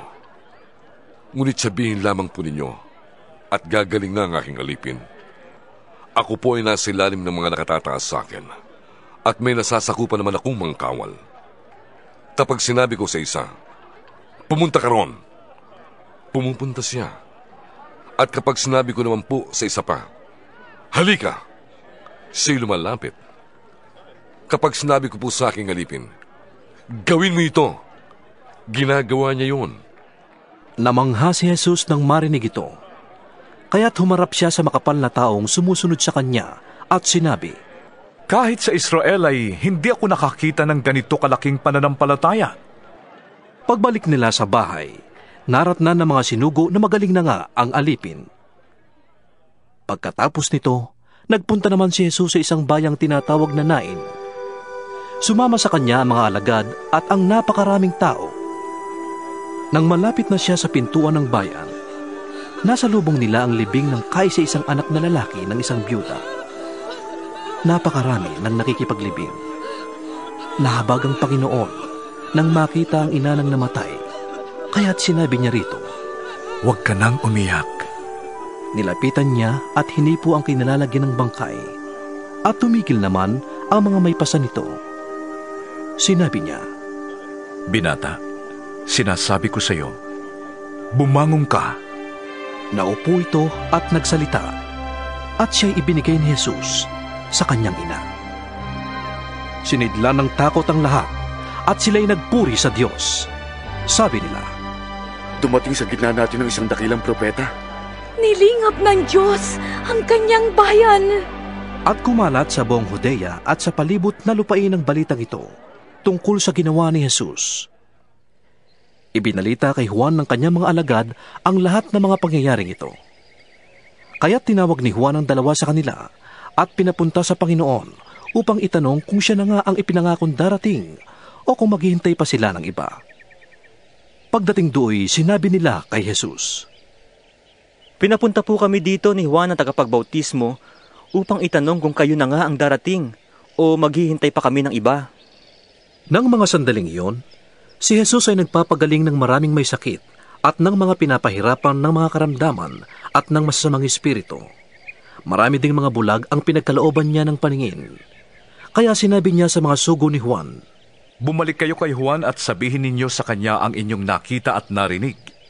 Nakakakita ang mga bulag, nakakalakad ang mga pilay, gumagaling ang mga ketongin, nakakarinig ang mga bingi, muling nabubuhay ang mga patay, at ipinapangaral sa mga dukha ang magandang balita. Mapalad ang taong hindi nag-aalinlangan sa akin. Habang papaalis sa mga sugo, nagsalita si Jesus sa mga tao tungkol kay Juan. Bakit kayo pumunta sa ilang? Anong ibig ninyong makita? Isang halamang tambo na iniuugoy ng hangin? Ano nga ba ang inyong sinadya? Isang taong may maringal na kasuotan? Ang mga nagsusuot ng maringal at namumuhay sa karangyan ay nasa palasyo ng mga hari. Ano nga ang inyong sinadya? Isang propeta? Oo. At sinasabi ko sa inyo, siya'y higit pa sa isang propeta, sapagkat si Juan ang tinutukoy ng kasulatan. Ipadadala ko ang aking sugong mauuna sa iyo upang ihanda ang iyong daraanan. Sinasabi ko sa inyo, wala pang isinisilang na mas dakila kaysa kanya. Ngunit mas dakila kay Juan ang pinakahamak sa mga pinaghaharian ng Diyos. Ang lahat ng mga taong nakarinig sa kanya, pati na ang mga maniningil ng buwis, ay sumunod sa itinatakda ng Diyos nang magpabautismo sila kay Juan. Subalit ang mga Pariseo at ang mga tagapagturo ng kautusan ay tumangging pabautismo. Sa gayon, hinamak nila ang layunin ng Diyos para sa kanila. Sinabi pa ni Jesus, kanino ko maihahambing ang mga tao ngayon? Anong nakakatulad nila? Ang katulad nila ay mga batang nakaupo sa palengke at sumisigaw sa kanilang mga kalaro. Tinugtugan namin kayo ng plauta, ngunit hindi kayo sumayaw. Tumangis kami, ngunit hindi kayo nakiiyak. Sapagkat nang dumating si Juan na tagapagbautismo, siya'y nag-aayuno at hindi umiinom ng alak. At ang sabi ninyo, sinasaniba ng demonyo ang taong yan. Nang dumating naman ang anak ng tao, siya'y kumakain at umiinom. Ngunit sinasabi naman ninyo, tingnan ninyo ang taong yan. Matakaw, manginginom at kaibigan ng mga maniningil ng buwis at ng mga makasalanan. Subalit ang karunungan ng Diyos ay napapatunayang tama sa pamamagitan ng lahat ng taong namumuhay ayon dito. Minsan, si Jesus ay naanyayahang kumain sa bahay ng isang Pariseo. Pumunta nga siya at dumulog sa hapag. Sa bayang yon ay may isang kilalang babae na masama ang pamumuhay. Nang mabalitaan nitong kumakain si Jesus sa bahay ng naturang Pariseo, nagpunta siya roon na may dalang pabangong nasa sisidlang alabastro. Umiiyak siyang lumapit sa paanan ni Jesus at hinugasan ng kanyang luha ang mga paa nito. Pinunasan niya ng kanyang sariling buhok ang mga paa ni Jesus, hinalikan at binuhusan ng pabango. Nang ito'y makita ng Pariseyong nag-anyaya kay Jesus, nasabi nito sa sarili, kung talagang propeta ang taong ito, dapat ay alam niya na ang babaeng humahawak sa kanyang paa ay isang makasalanan. Bilang tugon sa iniisip ni Simon, sinabi ni Jesus, Simon, may sasabihin ako sa iyo. Ano po iyon, Guro? Sagot niya, at nagpatuloy si Jesus. May 2 taong nangutang sa isang nagpapahiram ng pera. 500 denaryo ang inutang ng isa at 50 denaryo naman ang sa ikalawa. Nang hindi sila makabayad, kapwa sila pinatawad. Ngayon, sino kaya sa kanila ang lalong magmamahal sa pinagkautangan? Sumagot si Simon. Sa palagay ko po'y ang pinatawad ng mas malaking halaga. Tama ang sagot mo. Tugon ni Jesus. Nilingon niya ang babae at sinabi kay Simon, nakikita mo ba ang babaeng ito? Pumasok ako sa iyong bahay at hindi mo man lamang ako binigyan ng tubig para sa aking mga paa. Ngunit hinugasan niya ng luha ang aking mga paa at pinunasan ng kanyang sariling buhok. Hindi mo ko hinalikan, ngunit siya, mula nang pumasok ay hindi tumitigil ng kahahalik sa aking mga paa. Hindi mo pinahiran ng langis ang aking ulo, subalit binuhusan niya ng pabango ang aking mga paa. Kaya't sinasabi ko sa iyo, malaki ang kanyang pagmamahal sapagkat maraming kasalanan ang pinatawad sa kanya.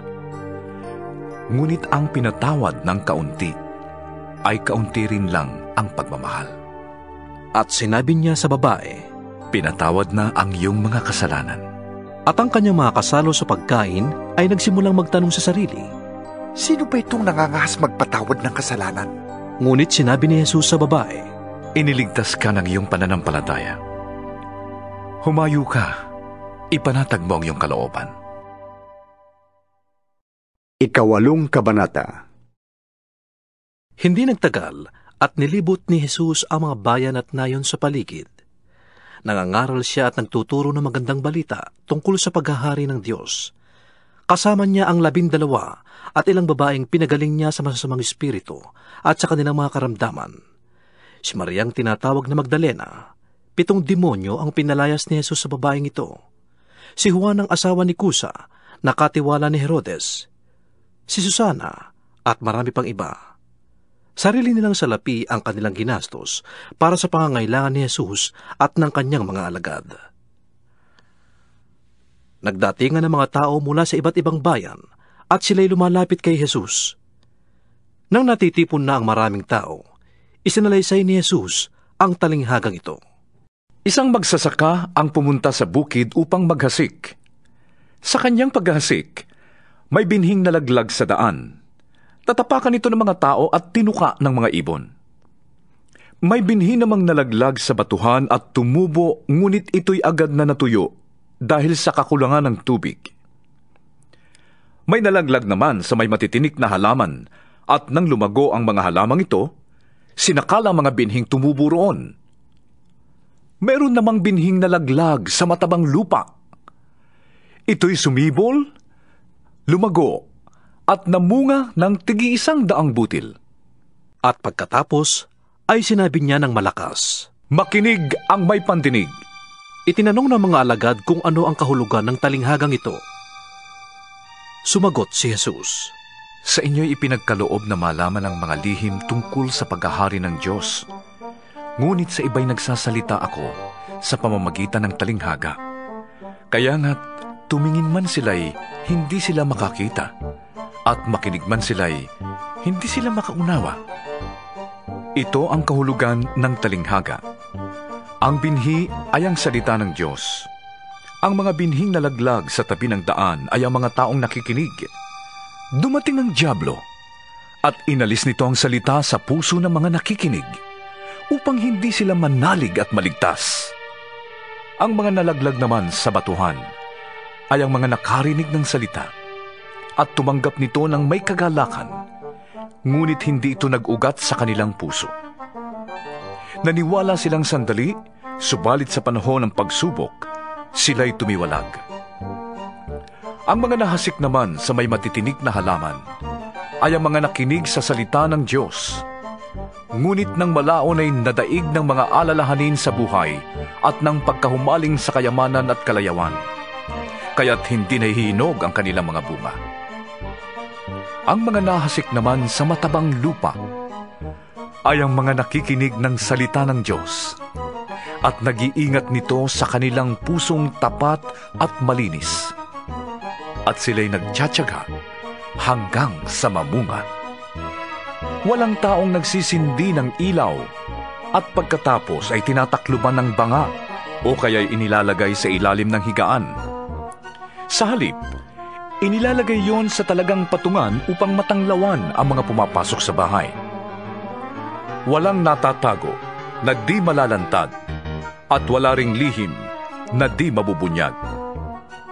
Kaya't pagbutihin ninyo ang inyong pakikinig, sapagkat ang mayroon ay bibigyan pa, ngunit ang wala ay aalisan pati na ang inaakala niyang nasa kanya. Dumating ang ina at mga kapatid ni Jesus, ngunit hindi sila makalapit sa kanya dahil sa dami ng tao.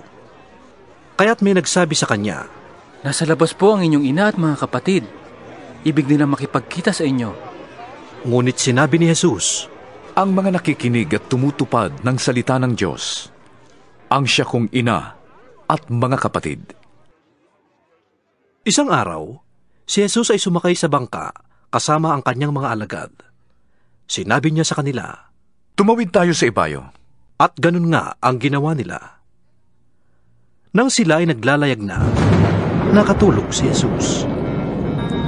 Bumugso ang isang malakas na unos at ang bangka ay pinasok ng tubig, kaya't nalagay sila sa pangan. Nilapitan siya ng mga alagad at ginising. "Panginoon, lulubog po tayo!" sabi nila. Umangon si Jesus at sinaway ang hangin at ang nagngangalit na tubig. Tumahimik ang mga ito at bumuti ang panahon. Pagkatapos, sinabi niya, "Nasaan ang inyong pananampalataya?" Ngunit sila'y natakot at namangha. Sinabi nila sa isa't isa, "Sino kaya ito? Inuutusan niya pati ang hangin at ang tubig, at sinusunod naman siya ng mga ito." Dumating sila sa lupain ng mga Geraseno, katapat ng Galilea sa kabilang ibayo ng lawa. Pagbaba ni Jesus sa bangka, sinalubong siya ng isang lalaking taga roon na sinasaniban ng mga demonyo. Matagal na siyang hindi nagsusuot ng damit, ayaw tumira sa bahay, at sa mga kuwebang libingan lamang namamalagi. Pagkakita kay Jesus, nagsisigaw ang lalaki, nagpatira pa, at sinabi ng malakas, "Jesus, anak ng kataas-taasang Diyos! Anong pakialam mo sa akin? Nakikiusap ako sa iyo. Huwag mo akong pahirapan." Ganoon ang sinabi niya, sapagkat ang masamang espiritu'y inutusan ni Jesus na lumabas sa taong iyon. Madalas siyang saniban ng masamang espiritu, at kahit siya'y bantayan at tanikalaan ng paa at kamay, pinaglalagot-lagot lamang niya yon. Siya'y dinadala ng demonyo sa mga liblib na puok. Tinanong siya ni Jesus, "Ano ang pangalan mo?" Sagot niya, "Sapagkat marami ang demonyong pumasok sa tao." Nagmakaawa kay Jesus ang mga demonyo na huwag silang itapon sa kalalimang walang hanggan. May malaking kawan ng baboy na nagsisikain sa bundok na malapit doon. Nakiusap kay Jesus ang mga demonyo na papasukin sila sa mga iyon, at pinahintulutan naman sila. Lumabas sa tao ang mga demonyo at pumasok sa mga baboy. Ang kawan ay biglang sumibad ng takbo at tuloy-tuloy na nahulog sa lawa at nalunod. Nang makita ng mga tagapag-alaga ng mga baboy ang nangyari, tumakbo sila at ipinamalita ito sa bayan at sa mga nayon. Lumabas ang mga tao upang tingnan ang nangyari. Paglapit nila kay Jesus, nakita nila ang taong dating sinasaniban ng mga demonyo. Nakaupo siya sa paanan ni Jesus, nakadamit at matinuna ang isip. Sila'y lubhang natakot. Isinalaysay sa kanila ng mga nakakita kung paanong gumaling ang dating sinasaniban ng mga demonyo. Nakiusap kay Jesus ang mga Geraseno na umalis na siya sa kanilang lupain, sapagkat sila'y takot na takot. Kaya't sumakay siya sa bangka at umalis sa puok na iyon. Nakiusap kay Jesus ang taong inalisan ng mga demonyo na siya'y isama nito. Ngunit sinabi sa kanya ni Jesus, "Umuwi ka na at ipagsabi mo ang dakilang bagay na ginawa sa iyo ng Diyos." Umuwi nga ang lalaki at ipinamalita sa buong bayan ang ginawa sa kanya ni Jesus. Pagbalik ni Jesus, masaya siyang tinanggap ng mga tao sapagkat siya'y hinihintay nila. Dumating noon ang isang lalaking nagngangalang Jairo, isang tagapamahala ng sinagoga.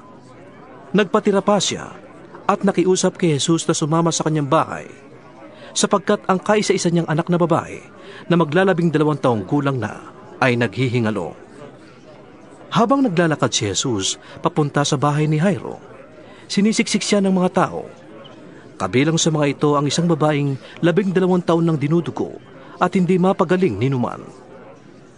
Naubos na ang kanyang kabuhayan sa pagpapagamot.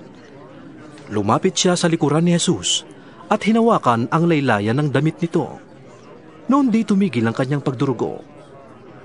Nagtanong si Jesus, "Sino ang humawak sa damit ko?" Nang walang umamin, sinabi ni Pedro, "Panginoon, napapaligiran po kayo at sinisiksik ng mga tao?" Ngunit sinabi ni Jesus, "May humawak sa damit ko. Naramdaman kong may kapangyarihang lumabas sa akin." Nang malaman ng babae na hindi pala nalingid ang kanyang ginawa, siya'y nanginginig na lumapit at nagpatira pa sa paanan ni Jesus. Pagkatapos, sinabi niya sa harap ng lahat ng naroon kung bakit niya hinawakan ang damit ni Jesus at kung paanong siya'y gumaling agad. Kaya't sinabi sa kanya ni Jesus, "Anak, pinagaling ka ng iyong pananalig. Humayo ka, ipanatag mo ang iyong kalooban." Nagsasalita pa si Jesus nang dumating ang isang lalaking galing sa bahay ni Jairo. "Patay na po ang inyong anak," sabi niya kay Jairo. "Huwag na po ninyong abalahin ang guro." Nang ito'y marinig ni Jesus, sinabi niya kay Jairo, "Huwag kang matakot. Sumampalataya ka lamang at siya'y gagaling."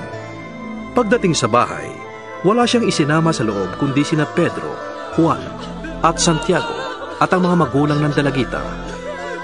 Nag-iiyakan ang lahat ng naroroon at tinatangisan ang dalagita.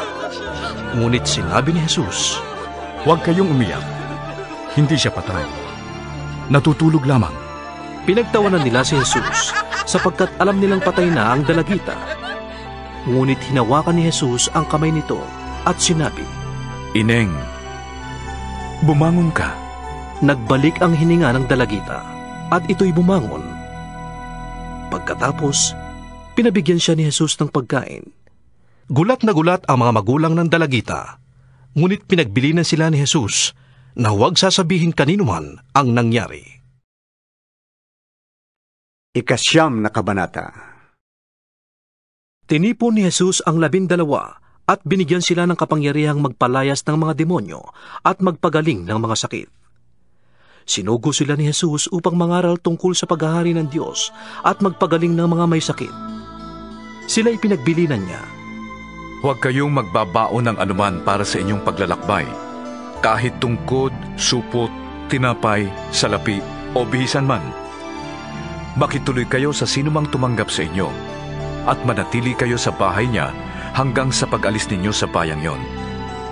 Kung hindi naman kayo tanggapin ng mga tao sa isang bayan, umalis kayo roon at ipagpag ninyong alikabok sa inyong mga paa bilang babala laban sa kanila."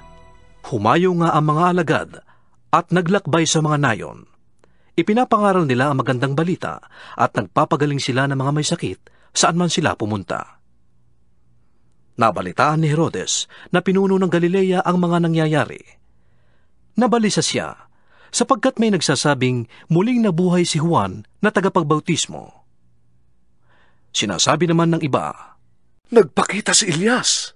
May nagsasabi pang, "Ang isa sa mga propeta noong unang panahon ay muling nabuhay." Ngunit sinabi ni Herodes, "Pinapugutan ko na si Juan. Sino kaya ang lalaking yun? Marami na akong nababalitaan tungkol sa kanya." At sinikap niyang makita si Jesus. Pagbalik ng mga apostol, isinalaysay nila kay Jesus ang lahat ng kanilang ginawa. Pagkatapos, iniwan ni Jesus ang mga tao at isinama ang mga alagad sa bayang tinatawag na Betsaida. Nang malaman ito ng mga tao, sumunod sila at malugod namang tinanggap ni Jesus.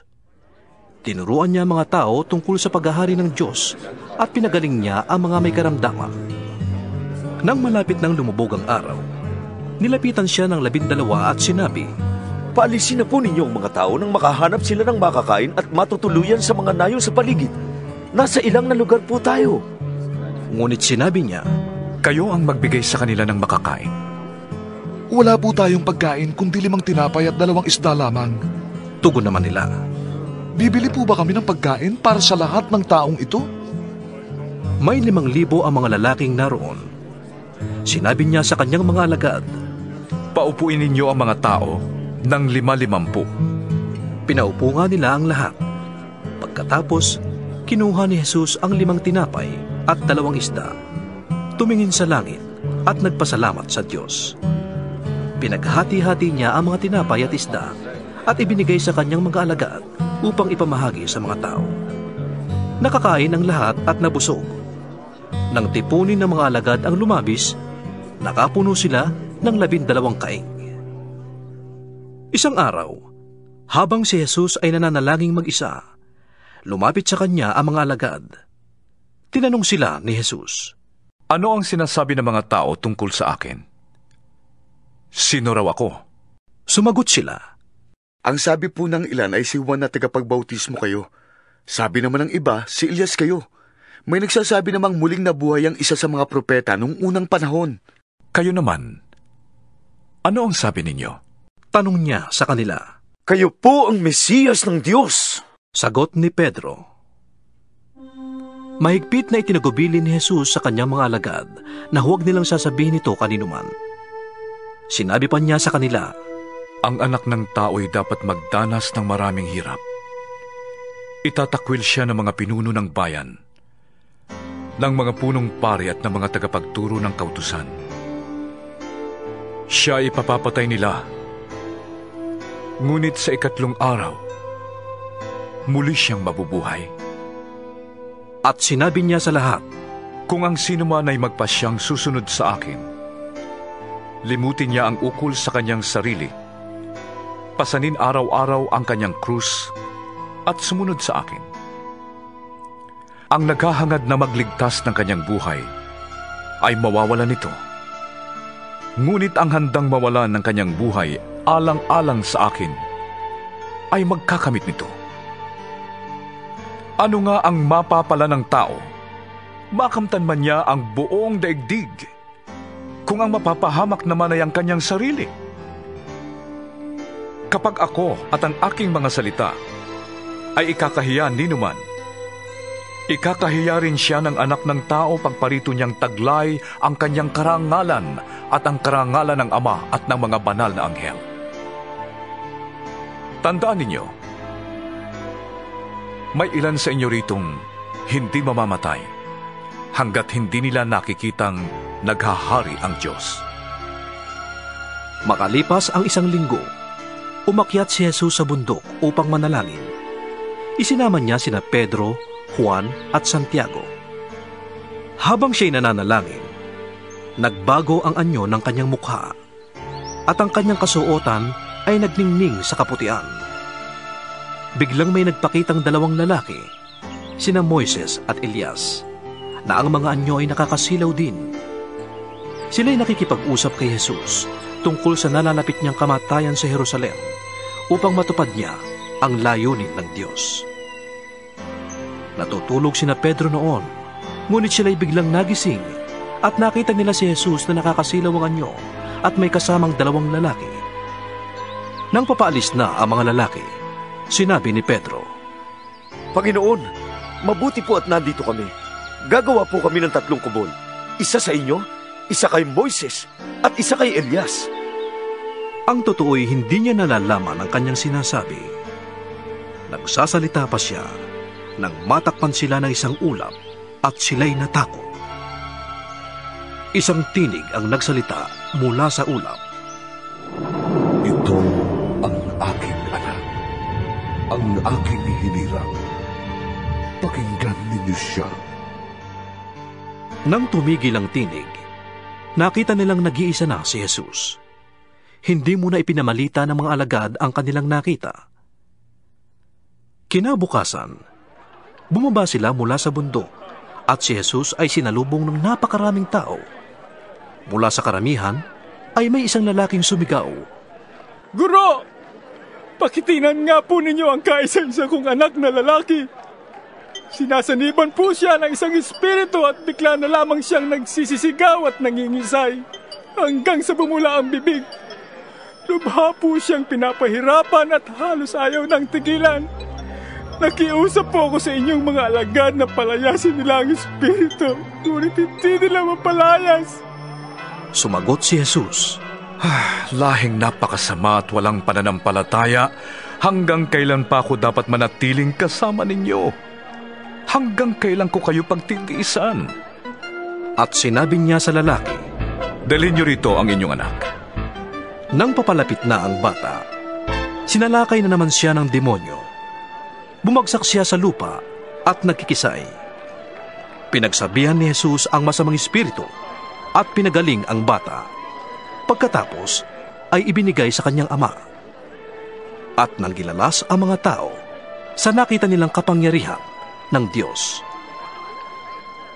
Habang nanggigilalas ang lahat ng mga tao sa ginawa ni Jesus, sinabi niya sa kanyang mga alagad, pakinggan ninyo at tandaan itong sasabihin ko. Ang anak ng tao ay pagtataksilan at mapapailalim sa kapangyarihan ng mga tao.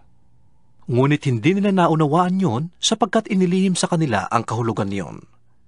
Natatakot naman silang magtanong kung ano ang ibig niyo sabihin.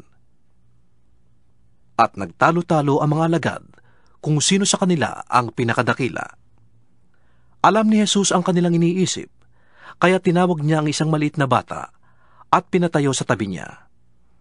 Pagkatapos ay sinabi niya sa kanila, ang sino mang tumatanggap sa batang ito alang-alang sa akin, ay tumatanggap sa akin. At ang sino mang tumatanggap sa akin ay tumatanggap sa nagsugo sa akin. Ang pinakaaba sa inyong lahat ay siyang pinakadakila. Sinabi ni Juan, Panginoon, nakakita po kami ng isang taong nagpapalayas ng mga demonyo sa inyong pangalan. Pinagbawalan po namin siya sapagkat hindi namin siya kasamahan. Ngunit sinabi ni Jesus, huwag ninyo siyang pagbawalan, sapagkat ang hindi laban sa inyo ay kapanig ninyo. Nang nalalapit na ang panahong iaakyat si Jesus sa langit, ipinasya niyang pumunta sa Jerusalem. Sinugo niya ang ilan upang mauna sa kanya. Humayo sila at pumasok sa isang nayon sa Samaria upang ipaghanda siya ng matutuluyan. Ngunit ayaw siyang patuluyin ng mga Samaritano dahil sa siya'y papunta sa Jerusalem. Nang malaman ito ni Santiago at Juan, sinabi nila, Panginoon, ibig po ba ninyong magpaulan kami ng apoy mula sa langit upang sila'y matupok? Ngunit bumaling si Jesus sa kanila at sila'y pinagsabihan, at nagpunta sila sa ibang nayon. Samantalang naglalakad sila, may isang lalaking lumapit at nagsabi kay Jesus, sasama po ako sa inyo kahit saan. Sumagot si Jesus, may lungga ang asong gubat at may pugad ang mga ibon. Ngunit ang anak ng tao'y walang sariling tahanan. At sinabi niya sa isa, sumunod ka sa akin. Ngunit sumagot ang tao, Panginoon, hayaan lang po muna ninyong maipalibing ko ang aking ama. Sinabi ni Jesus sa kanya, ipaubaya mo na sa mga patay ang pagpapalibing ng kanilang mga patay. Ngunit ikaw, humayo ka at ipahayag mo ang tungkol sa paghahari ng Diyos. May isa namang nagsabi sa kanya, susunod po ako sa inyo, Panginoon. Ngunit hayaan ninyong magpaalam muna ako sa aking mga kasambahay. At ganito naman ang tugon ni Jesus, ang sinumang nag-aararo at palingon-lingon ay hindi karapat-dapat sa paghahari ng Diyos. 10 Kabanata. Pagkatapos nito, humirang ang Panginoon ng 72 pa. Sila ay sinugo niya ng dala-dalawa sa bawat bayan at pook na pupuntahan niya. Sinabi niya sa kanila, sagana ang aanihin, ngunit kakaunti ang mga manggagawa. Idalangin ninyo sa may-ari ng aanihin na magpadala siya ng mga manggagawa sa kanyang bukirin. Humayo kayo. Sinusugo ko kayong parang mga kordero sa gitna ng mababangis na asong gubat. Huwag kayong magdala ng lalagyan ng pera, supot o sandalyas. Huwag na kayong makikipagbatian kanino man sa daan. Pagpasok ninyo sa alinmang bahay, sabihin muna ninyo, Maghari nawa ang kapayapaan sa bahay na ito. Kung maibigin sa kapayapaan ang nakatira roon, tatanggapin nila ang kapayapaan ninyo. Ngunit kung hindi, babalik sa inyo ang inyong kapayapaan. Makituloy kayo sa bahay na yan at huwag kayong magpapalipat-lipat ng tinutuluyan. Kainin ninyo at inumin ang anumang ihain sa inyo, sapagkat ang manggagawa ay may karapatang tumanggap ng upa. Kapag tinanggap kayo sa alinmang bayan, kainin ninyo ang anumang ihain sa inyo. Pagalingin ninyo ang mga may sakit doon at sabihin sa mga taga roon, malapit na sa inyo ang paghahari ng Diyos. Ngunit kung hindi kayo tanggapin sa isang bayan, pumunta kayo sa mga lansangan nito at sabihin, pati ang alikabok ng inyong bayan na dumikit sa aming mga paa ay ipinapagpag namin bilang babala sa inyo. Ngunit pakatandaan ninyo, na ipagkaloob na sa inyo ang pagkakataong mapagharian kayo ng Diyos. Sinasabi ko sa inyo, sa araw ng paghuhukom ay mas mabigat ang parusang igagawad sa mga taga roon kaysa parusang dinanas ng mga taga Sodoma. Kawawa ka, Corazin! Kawawa ka, Betsaida! Sapagkat kung sa Tiro at Sidon ginawa ang mga himalang ginawa sa inyo, sana'y malao na silang nagdaramit ng sako at nauupo sa abo upang patunayang sila'y nagsisisi. Sa araw ng paghuhukom, higit na mabigat ang kaparusahan ninyo kaysa kaparusahan sa mga taga-Tiro at taga-Sidon. At ikaw, Capernaum, ibig mo bang mataas hanggang sa langit? Iuhulog ka sa Hades. Ang nakikinig sa inyo ay sa akin nakikinig. Ang nagtatakwil sa inyo ay nagtatakwil sa akin. At ang nagtatakwil sa akin ay nagtatakwil sa nagsugo sa akin. Bumalik na tuwang-tuwa ang 72. Panginoon, sabi nila, kahit po ang mga demonyo'y sumusunod kapag inutusan namin sa pangalan ninyo. Sinabi sa kanila ni Jesus, nakita kong parang kidlat na nahulog si Satanas mula sa langit. Binigyan ko kayo ng kapangyarihang tapakan ng mga ahas at mga alakdan, at talunin ang lahat ng kapangyarihan ng kaaway, at walang makakapanakit sa inyo. Ngunit magalak kayo, hindi dahil sa napapasuko ninyo ang masasamang espiritu, kundi dahil sa nakatala sa langit ang inyong mga pangalan. Nang oras ding yon, si Jesus ay napuspos ng galak ng Espiritu Santo. Sinabi niya, pinasasalamatan kita, Ama, Panginoon ng langit at lupa, sapagkat inilihim mo sa marurunong at mga pantas sa mga bagay na ito, at inihayag mo sa mga taong ang kalooban ay tulad ng sa bata.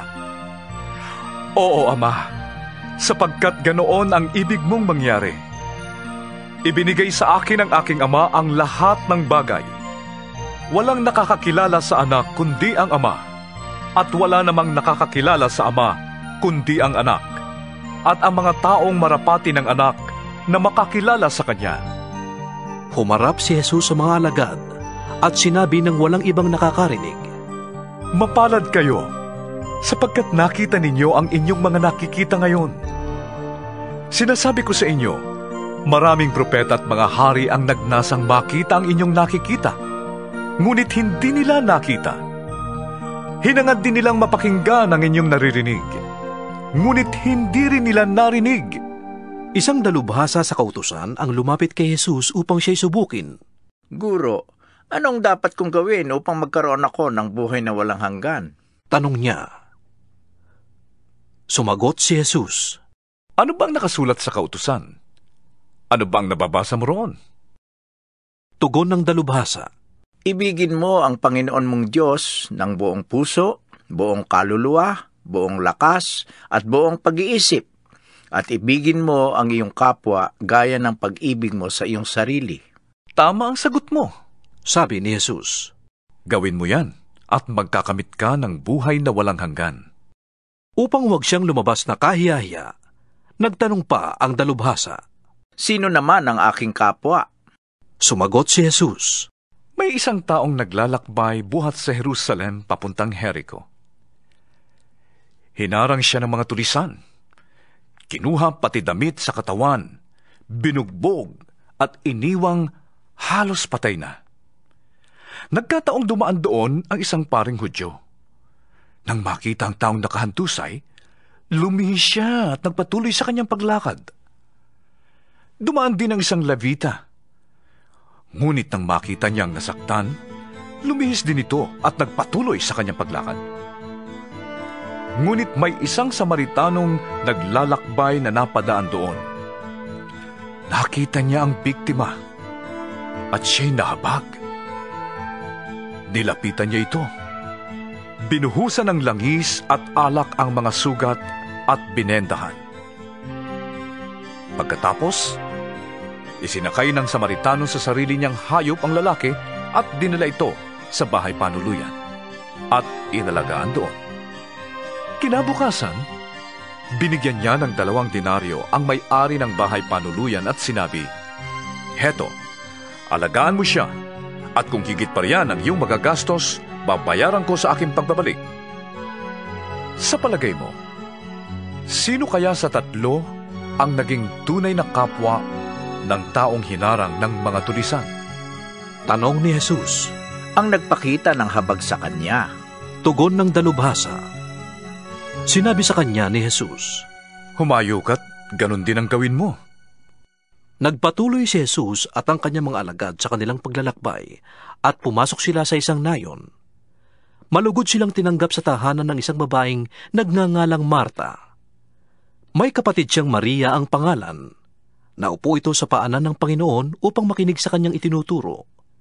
Si Marta naman ay abalang-abala sa paghahanda, kaya't lumapit siya kay Jesus at dumaing.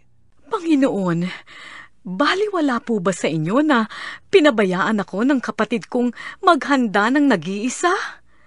Sabihan nga po ninyo siyang tulungan naman ako." Ngunit sinabi ng Panginoon sa kanya, "Marta, Marta, naliligalig ka at abalang-abala sa maraming bagay. Ngunit isa lamang ang talagang kailangan. Mas mabuti ang pinili ni Maria at ito'y hindi aalisin sa kanya." 11 kabanata. Minsan, nanalangin si Jesus sa isang lugar. Nang siya'y matapos, sinabi ng isa sa kanyang mga alagad, "Panginoon, turuan nga po ninyo kaming manalangin, tulad ng ginawa ni Juan sa kanyang mga alagad." Sinabi ni Jesus sa kanila, "Kung kayo'y mananalangin, sabihin ninyo, Ama, sambahin nawa ang inyong pangalan. Naway magsimula na ang inyong paghahari. Bigyan ninyo kami ng aming makakain sa araw-araw. At patawarin ninyo kami sa aming mga kasalanan. Yamang pinapatawad namin ang bawat nagkakasala sa amin. At huwag ninyong hayaang malagay kami sa matinding pagsubok." Sinabi pa rin niya sa kanila, "Ipalagay nating isang hating gabi, isa sa inyo ay nagpunta sa isa ninyong kaibigan at nakiusap. 'Kaibigan, bigyan mo muna ako ng 3 tinapay. Dumating kasi ang isa kong kaibigang naglalakbay at wala akong maihain sa kanya.' At ganito naman ang sagot ng kaibigan mong nasa loob ng bahay, 'Huwag mo na akong gambalain. Nakatrangka na ang pinto at nakahiga na kami ng aking mga anak. Hindi na ako makakabangon para bigyan ka ng iyong kailangan.' Sinasabi ko sa inyo, hindi man siya bumangon dahil sa kanilang pagkakaibigan, babangon siya upang ibigay ang hinihingi ng kaibigan dahil sa pangungulit nito. Kaya sinasabi ko sa inyo, humingi kayo at kayo'y bibigyan. Humanap kayo at kayo'y makakatagpo. Kumatok kayo at kayo'y pagbubuksan. Sapagkat ang bawat humihingi ay tatanggap. Ang bawat humahanap ay makakatagpo. At ang bawat kumakatok ay pagbubuksan. Kayong mga ama, bibigyan ba ninyo ng ahas ang inyong anak kung siya'y humihingi ng isda? Bibigyan ba ninyo siya ng alakdan kung siya'y humihingi ng itlog? Kung kayong masasama ay marunong magbigay ng mabubuting bagay sa inyong mga anak, gaano pa kaya ang inyong amang nasa langit? Ibibigay niya ang Espiritu Santo sa mga humihingi sa Kanya. Minsan, pinalayas ni Jesus ang isang demonyo mula sa isang lalaking pipi. At mula noon, ang dating pipi ay nakapagsalita na. Kaya humanga ang mga tao. Subalit sinabi naman ng ilan sa mga naroon, Si Beelzebul na prinsipe ng mga demonyo ang nagbigay sa kanya ng kapangyarihang magparayas ng mga demonyo. Ilan namang nagnanais na siya'y subukin ang humiling na magpakita siya ng isang himalang magpapatunay na siya'y mula sa Diyos. At dahil alam ni Jesus ang kanilang iniisip, sinabi niya sa kanila, Ang kahariang nahahati sa magkakalabang pangkat ay babagsak, at ang sambahayang nag-aaway-away ay mawawasak. Kung may mga pangkat sa kaharian ni Satanas na naglalaban-laban, paano mananatili ang kanyang kaharian? Sinasabi ninyong nagpapalayas ako ng mga demonyo sa kapangyarihan ni Beelzebul. Kung ako'y sa kapangyarihan ni Beelzebul nagpapalayas ng mga demonyo, sa kaninong kapangyarihan naman nagpapalayas ng demonyo ang inyong mga tagasunod? Sila na rin ang magpapatunay na mali kayo. Nagpapalayas ako ng mga demonyo sa kapangyarihan ng Diyos. At ito'y nangangahulugang dumating na sa inyo ang paghahari ng Diyos. Kapag ang isang taong malakas ay nagbabantay sa kanyang bahay, nadala ang kanyang mga sandata, ligtas ang kanyang mga ari-arian. Ngunit kung salakayin siya talunin ng isang taong mas malakas sa kanya, sasamsamin nito ang mga sandatang kanyang inaasahan at ipamamahagi ang kanyang mga ari-ariang inagaw. Ang hindi panig sa akin ay laban sa akin, at ang hindi ko kasama sa pag-iipon ay nagkakalat. Kapag umalis sa tao ang isang masamang espiritu, nagpapagala-gala ito sa mga tigang na lugar at naghahanap ng mapagpapahingahan. Kapag wala siyang makita, sasabihin niya sa sarili, babalik ako sa bahay na aking pinanggalingan. Pagbabalik niya, ay matatagpuan niyang malinis at maayos ang bahay. Kaya't lalabas siyang muli at magsasama ng 7 pang espiritong mas masasama kaysa kanya. Papasok sila at maninirahan doon. Kaya't sasama pa kaysa dati ang kalagayan ng taong yon. Habang nagsasalita si Jesus, may isang babaeng sumigaw mula sa karamihan. Mapalad ang babaeng nagdala sa iyo sa kanyang sinapupunan at nagpasuso sa iyo. Ngunit sumagot siya, Higit na mapalad ang mga nakikinig sa salita ng Diyos at tumutupad nito. Nang dumagsa ang mga tao, sinabi ni Jesus, Napakasama ng mga tao sa panahong ito. Naghahanap sila ng palatandaang mula sa langit, subalit walang palatandaang ipapakita sa kanila maliban sa nangyari kay Jonas. Kung paanong si Jonas ay naging isang palatandaan sa mga taga-Ninive, gayon din naman, ang anak ng tao ay magiging isang palatandaan sa lahing ito. Sa araw ng paghuhukom, sasaksi ang reyna ng timog laban sa lahing ito, sapagkat naglakbay siya mula sa dulo ng daigdig upang mapakinggan ang karunungan ni Solomon. Ngunit ang naririto ngayon ay higit na dakila kaysa kay Solomon. Sa araw ng paghuhukom, sasaksi ang mga taga-Ninive laban sa lahing ito, sapagkat nagsisi sila dahil sa pangangaral ni Jonas. Pakinggan ninyo, lalong dakila kay Jonas ang naririto ngayon. Walang nagsisindi ng ilaw upang itago lamang yon, o kaya'y ilagay sa ilalim ng takalan. Inilalagay ang ilaw sa talagang patungan upang matanglawan ang mga pumapasok sa bahay. Ang iyong mata ang pinakailaw ng iyong katawan. Kung malinaw ang iyong mata, maliliwanagan ang buo mong katawan. Ngunit kung malabo ang iyong mata, ang buo mong katawan ay mapupuno ng kadiliman. Kaya't mag-ingat ka.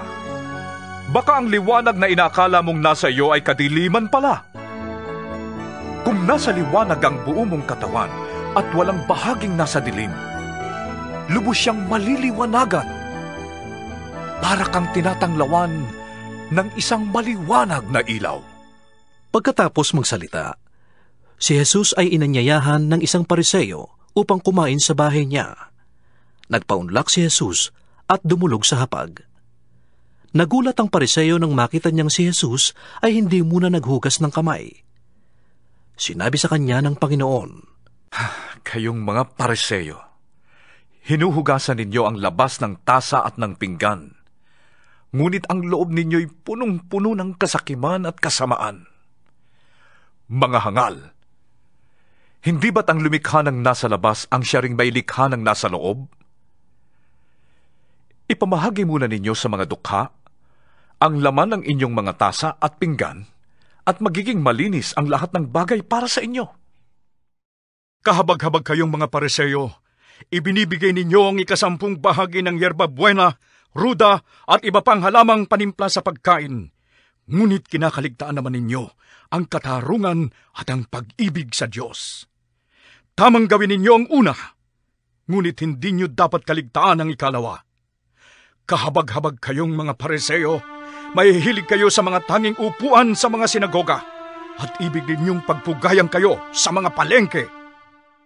Kahabag-habag kayo, sapagkat para kayong mga libingang walang tanda, kaya't nalalakaran ng mga tao nang hindi nila namamalayan. Sinabi sa kanya ng isa sa mga dalubhasa sa kautusan, Guro, sa sinabi niyong yan, pati kami kinukutya ninyo. Sinagot naman siya ni Jesus, Kahabag-habag din kayo, mga dalubhasa sa kautusan. Pinagpapasan ninyo ang mga tao ng mabibigat na dalahin, ngunit ni daliri hindi ninyo ikinagalaw sa pagtatala ng mga iyon. Kahabag-habag kayo! Ipinagpapatayo pa ninyo ng magagarang libingan ng mga propetang pinatay ng inyong mga ninuno. Sa gayon, kayo na rin ang nagpapatunay na sang-ayon kayo sa ginawa ng inyong mga ninuno, sapagkat silang pumatay sa mga propeta, at kayo naman ang nagtatayo ng libingan ng mga ito. Dahil dito'y sinabi rin ng karunungan ng Diyos, Magsusugo ako sa kanila ng mga propeta at mga apostol. Ang ilan ay papatayin nila at ang iba na may uusigin. Sa gayon, pananagutan ninyong mga nabubuhay sa panahong ito ang pagpatay sa lahat ng mga propetang pinatay mula ng likhain ang sanlibutan, magmula kay Abel hanggang kay Zacarias na pinatay sa pagitan ng dambana at ng dakong banal. Oo, sinasabi ko sa inyo, kayong mga nabubuhay sa panahong ito, mananagot kayo sa kanilang pagkamatay. Kahabag-habag kayo, mga dalubhasa sa kautusan, sapagkat ay pinagkakait ninyo ang susi ng kaalaman. Hindi na nga kayo pumapasok, hinahadlangan pa ninyo ang ibang ibig pumasok. Pagkaalis ni Jesus sa lugar na iyon, nagsimula na ang mga tagapagturo ng kautusan at Pariseo na siya'y tuligsain. Malimit nilang tanungin siya tungkol sa maraming bagay upang masilo sa kanyang pananalita. 12 kabanata. Samantala, dumaragsa ang libu-libong tao, at sa dami nila ay nagkakatapakan na sila. Sinabi ni Jesus sa kanyang mga alagad, Mag-ingat kayo sa lipadura ng mga Pariseo. Ang tinutukoy niya ay ang pagkukunwari ng mga Pariseo. Walang natatago na di malalantad, at walang nalilihim na di mabubunyag. Ang sinabi ninyo sa dilim ay maririnig sa liwanag, at ang ibinulong ninyo sa loob ng silid ay pagsisigawan sa lansangan. Sinasabi ko sa inyo mga kaibigan, huwag kayong matakot sa mga taong pumapatay ng katawan. Subalit maliban dito ay wala nang magagawa pa. Sasabihin ko sa inyo kung sino ang dapat ninyong katakutan. Ang katakutan ninyo ay yung pagkatapos na pumatay ay may kapangyarihan pang magtapon sa impyerno. Sinasabi ko sa inyo, ang Diyos ang dapat ninyong katakutan. Hindi ba't ipinagbibili ang 5 maya sa halagang 2 pera lamang? Gayunman, kahit isa sa kanila'y hindi pinababayaan ng Diyos. Maging ang buhok ninyo'y bilang niyang lahat. Kaya, huwag kayong matakot. Higit kayong mahalaga kaysa mga maya. Sinasabi ko rin sa inyo, ang sino mang kumikilala sa akin sa harap ng mga tao, ay kikilalanin din ng anak ng tao sa harap ng mga anghel ng Diyos. Ngunit ang magkaila sa akin sa harap ng mga tao, ay ikakaila ko rin naman sa harap ng mga anghel ng Diyos. Ang sino mang magsasalita laban sa anak ng tao ay mapapatawad. Ngunit, ang sino mang lumapastangan sa Espiritu Santo ay hindi mapapatawad. Kapag kayo'y dinala nila sa sinagoga o sa harap ng mga tagapamahala at ng mga may kapangyarihan upang litisin, huwag ninyong isipin kung paano ninyong ipagtatanggol ang inyong sarili o kung ano ang inyong sasabihin, sapagkat sa oras na yon, ang Espiritu Santo ang magtuturo sa inyo kung ano ang dapat niyong sabihin. Sinabi kay Jesus ng isa sa mga naroroon, Guro, iutos nga po ninyo sa kapatid kong ibigay niya sa akin ang bahagi ko sa aming mana. Sumagot siya, Sino ang naglagay sa akin bilang hukom o tagapaghati ng mana ninyo? At sinabi niya sa kanilang lahat, Mag-ingat kayo sa lahat ng uri ng kasakiman, sapagkat ang buhay ng tao ay wala sa dami ng kanyang kayamanan. Pagkatapos, isinalaysay ni Jesus ang isang talinghaga. Isang mayaman ang umani ng sagana sa kanyang bukirin. Kaya't nasabi niya sa sarili, anong gagawin ko ngayon? Wala na akong paglagyan ng aking ani. Alam ko na. Ipagigiba ko ang aking mga kamalig at magpapatayo ako ng mas malalaki. Doon ko ilalagay ang aking ani at ibang ari-arian. Pagkatapos, ay sasabihin ko sa aking sarili, Hayan, marami ka nang naipon para sa mahabang panahon. Kaya't mamahinga ka na lamang, kumain, uminom at magpasarap sa buhay.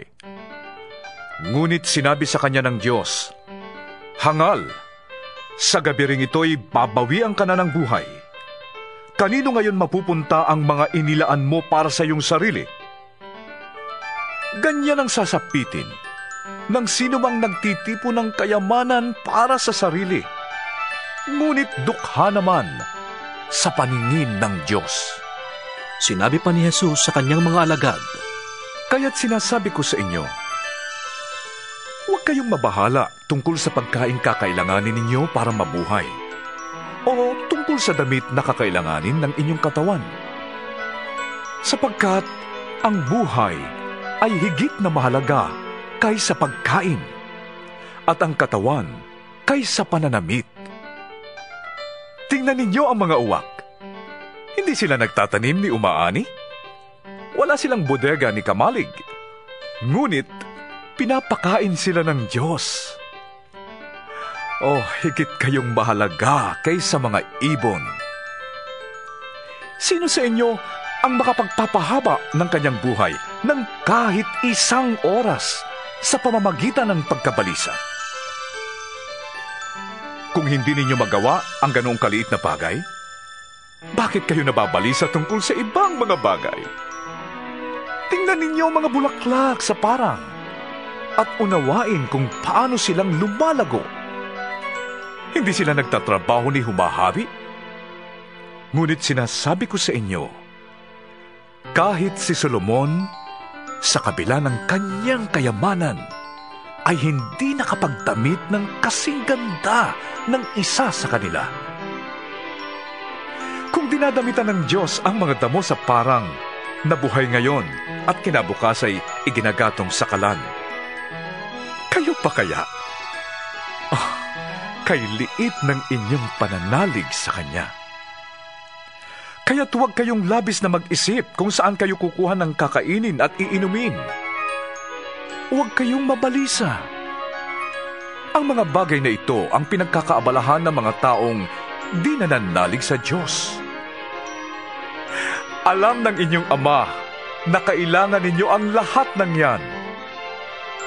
Kaya't pagsumikapan muna ninyo ng higit sa lahat na kayo'y pagharian ng Diyos at ibibigay niya sa inyo ang lahat ng inyong kailangan. Huwag kayong matakot, munting kawan, sapagkat ikinalulugod ng inyong Ama na ibigay sa inyo ang kaharian. Ipagpili ninyo ang inyong ari-arian at ipamahagi sa mga dukha ang pinagbilhan. Gumawa kayo ng mga sisidlang hindi naluluma at mag-impok kayo ng kayamanang hindi nawawala. Mag-impok kayo ng kayamanan sa langit, sapagkat dooy walang magnanakaw na pumapasok at bukbok na naninira. Sapagkat kung nasaan ang inyong kayamanan, ay naroon din ang inyong puso. Maging handa kayong lagi at panatilihing maliwanag ang inyong mga ilawan. Tumulad kayo sa mga utosang naghihintay sa pag-uwi ng kanilang Panginoon buhat sa kasalan, upang kung ito'y dumating at kumatok, ay mabuksan nila agad ang pinto. Mapalad ang mga utosang aabutang nagbabantay pagdating ng kanilang Panginoon. Sinasabi ko sa inyo, magbibihis siya. Ipaghahanda sila ng pagkain at pagsisilbihan. Mapalad sila kung maratnan niyang handa sila, maging sa hating gabi o sa madaling araw man siya dumating. Tandaan ninyo ito, kung alam lamang ng ama ng tahanan kung anong oras darating ang magnanakaw, hindi niya pababayaang makapasok ito. Kayo man ay dapat na humanda, sapagkat darating ang Anak ng Tao sa oras na hindi ninyo inaasahan. Itinanong ni Pedro, Panginoon, sinasabi po ba ninyo ang talinghagang ito para sa amin o para sa lahat? Sumagot ang Panginoon, Sino nga ba ang tapat at matalinong katiwala? Sino ang alipin na pamamahalain ng kanyang Panginoon sa kanyang sambahayan upang magbigay sa ibang mga alipin ng kanilang pagkain sa takdang oras? Mapalad ang aliping madarat ng gumaganap ng tungkulin pag-uwi ng kanyang Panginoon. Sinasabi ko sa inyo, pamamahalain siya ng kanyang Panginoon sa lahat ng ari-arian nito. Ngunit kung sasabihin ng aliping yon sa kanyang sarili, matatagalan pa ang pag-uwi ng aking Panginoon, at dahil dito'y pagmamalupitan niya ang mga kasamahan niyang aliping lalaki at babae, at siya'y kakain, iinom at maglalasing. Darating ang kanyang Panginoon sa araw na hindi niya inaasahan at sa oras na hindi niya alam. Buong higpit siyang parurusahan ng kanyang Panginoon at isasama sa mga suwail. Ang alipin namang nakakaalam ng kalooban ng kanyang Panginoon, ngunit nagpapabaya o ayaw tumupad sa ipinagagawa nito, ay parurusahan ng mabigat. Ngunit ang aliping hindi nakakaalam ng kalooban ng kanyang Panginoon, magkulang man siya sa kanyang tungkulin, ay parurusahan ng magaan. Ang binigyan ng maraming bagay ay hahanapan ng maraming bagay, at ang pinagkatiwalaan ng lalong maraming bagay ay pananagutin sa lalong maraming bagay. Naparito ako upang magdala ng apoy sa lupa at sana'y nagliliyab na ito. May isang bautismo na dapat kong danasin, at ako'y napapagkapag hanggat hindi ito nagaganap. Akala ba ninyo'y naparito ako upang magdala ng kapayapaan sa lupa? Sinasabi ko sa inyo, hindi kapayapaan ang dala ko, kundi pagkakabahagi. Mula ngayon, ang 5 sa isang sambahayan ay mahahati, 3 laban sa 2, at 2 laban sa 3. Ang ama laban sa anak na lalaki, at ang anak na lalaki laban sa ama. Ang ina laban sa anak na babae, at ang anak na babae laban sa ina. Ang biyanang babae laban sa manugang na babae, at ang manugang na babae laban sa biyanang babae. Sinabi rin ni Jesus sa mga tao, kapag nakita ninyong kumakapal ang ulap sa kanluran, sinasabi ninyong uulan, at ganun nga ang nangyayari. At kung umiihip ang hanging timog, ay sinasabi ninyong iinit, at nagkakaganoon nga. Mga mapagkunwari, marunong kayong umunawa ng palatandaan sa lupa at sa langit. Bakit hindi ninyo nauunawaan ang mga tanda ng kasalukuyang panahon? Bakit hindi ninyo mapagpasyahan kung ano ang dapat ninyong gawin? Kapag ikaw ay isinakdal, makipag-ayos ka sa nagsasakdal sa iyo habang may panahon. Baka kalad ka rin kanya sa hukuman at ibigay ka ng hukom sa tanod at ibilanggo kanya. Sinasabi ko sa iyo, hindi ka makakalabas doon hanggat hindi mo nababayaran ang kahuli-hulihang sentimo. 13 kabanata. Dumating noon ang ilang tao at ibinalita kay Jesus na ipinapatay ni Pilato ang ilang Galileo habang ang mga ito'y nag-aalay sa Diyos. Sinabi niya sa kanila, akala ba ninyo, dahil sa sinapit ng mga taga-Galileyang yon ay sila na ang pinakamasama sa lahat ng mga taga-Galileya? Hindi. Ngunit sinasabi ko sa inyo, kapag hindi ninyo tinalikdan ang inyong mga kasalanan, mapapahamak din kayong lahat. At ang 18 namatay nang mabagsakan ng tore sa Siloe, sa akala ba ninyo'y higit silang makasalanan kaysa ibang naninirahan sa Jerusalem? Hindi.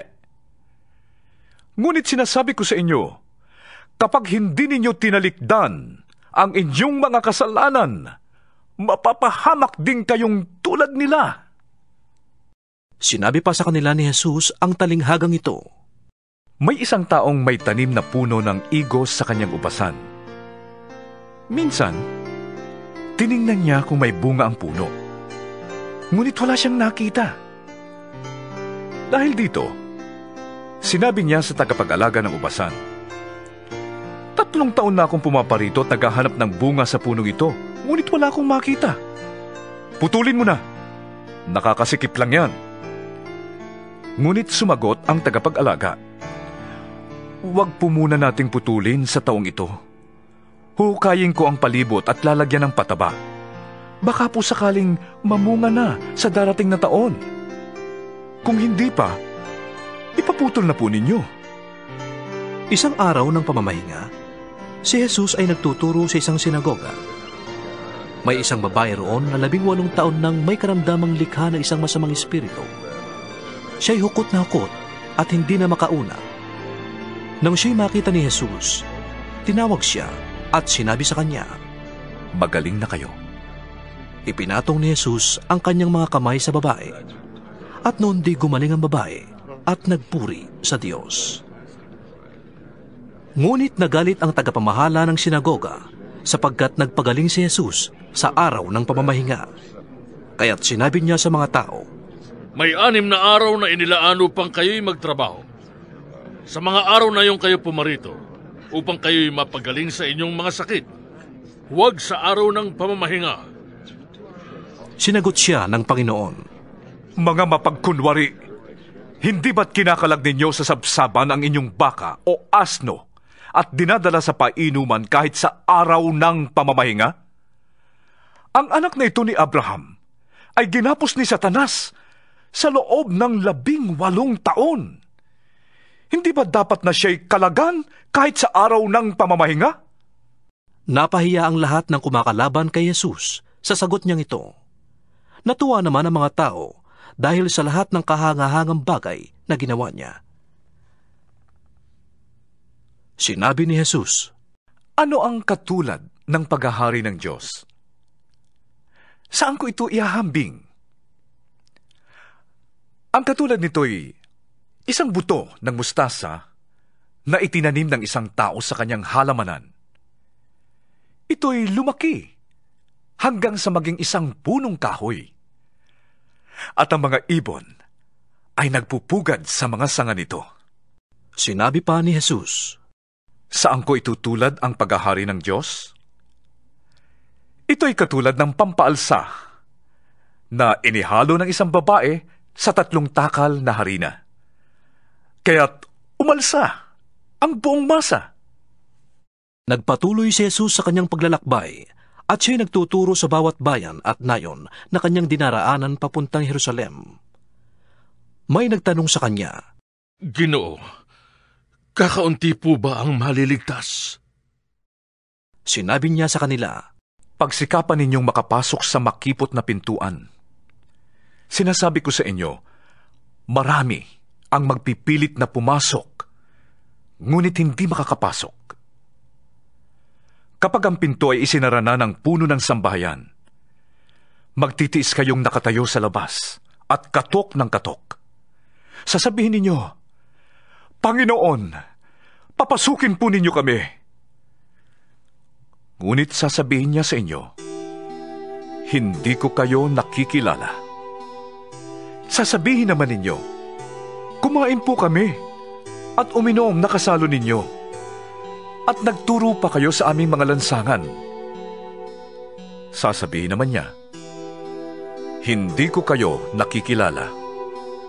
Lumayo kayo sa akin, kayong lahat na mapaggawa ng masama. Tatangis kayo at magngangalit ang mga ngipin kapag nakita ninyong nasa kaharian ng Diyos sina Abraham, Isaac at Jacob, at ang lahat ng propeta, at kayo na may ipinagtabuyan sa labas. Darating ang mga tao buhat sa silangan at sa kanluran, sa hilaga at sa timog, at dudulog sa handaan sa kaharian ng Diyos. Tunay ngang may nahuhuling mauuna at may nauunang mahuhuli. Dumating noon ang ilang Pariseo at sinabi nila kay Jesus, Umalis na kayo rito, sapagkat ibig kayong ipapatay ni Herodes. Subalit sumagot siya, Sabihin ninyo sa asong gubat na yon na nagpapalayas pa ako ngayon ng mga demonyo at nagpapagaling ng mga may sakit. Gayon din ang gagawin ko bukas, at sa 3 araw ay tatapusin ko ang aking gawain. Ngunit dapat akong magpatuloy sa aking lakad ngayon, bukas at sa makalawa, sapagkat hindi dapat mamatay sa labas ng Jerusalem ang isang propeta. Jerusalem! Jerusalem! Pinapatay mo ang mga propeta at binabato ang mga sinugo ko sa iyo. Ilang beses kong sinikap na kupkupin ang iyong mga anak, gaya ng paglukob ng isang inahin sa kanyang mga sisiw. Ngunit ayaw mo, kaya't pababayaan ng lubusan ang iyong templo.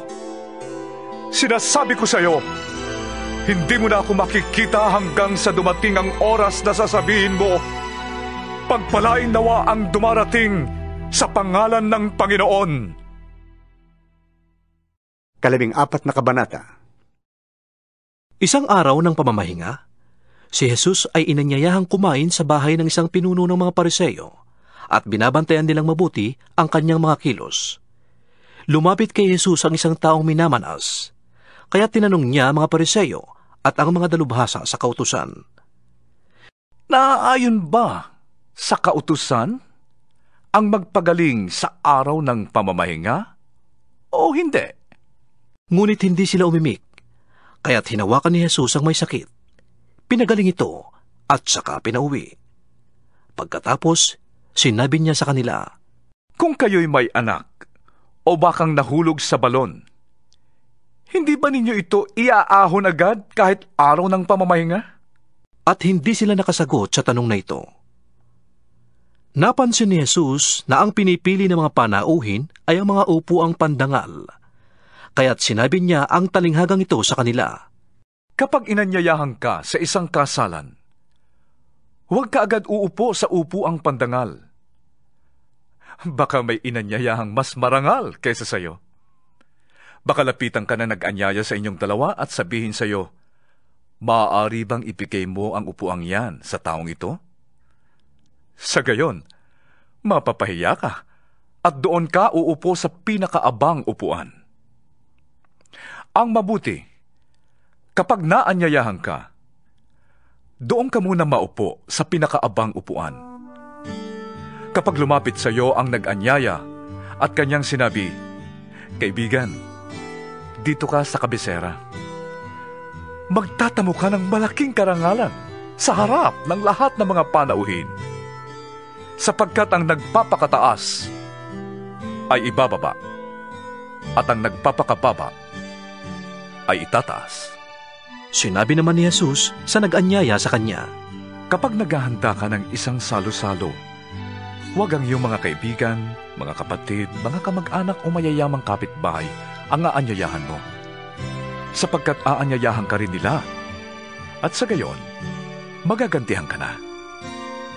Sa halip, kung ikaw ay maghahanda, ang anyayahan mo ay ang mga mahihirap, mga lumpo, mga pilay, at mga bulag.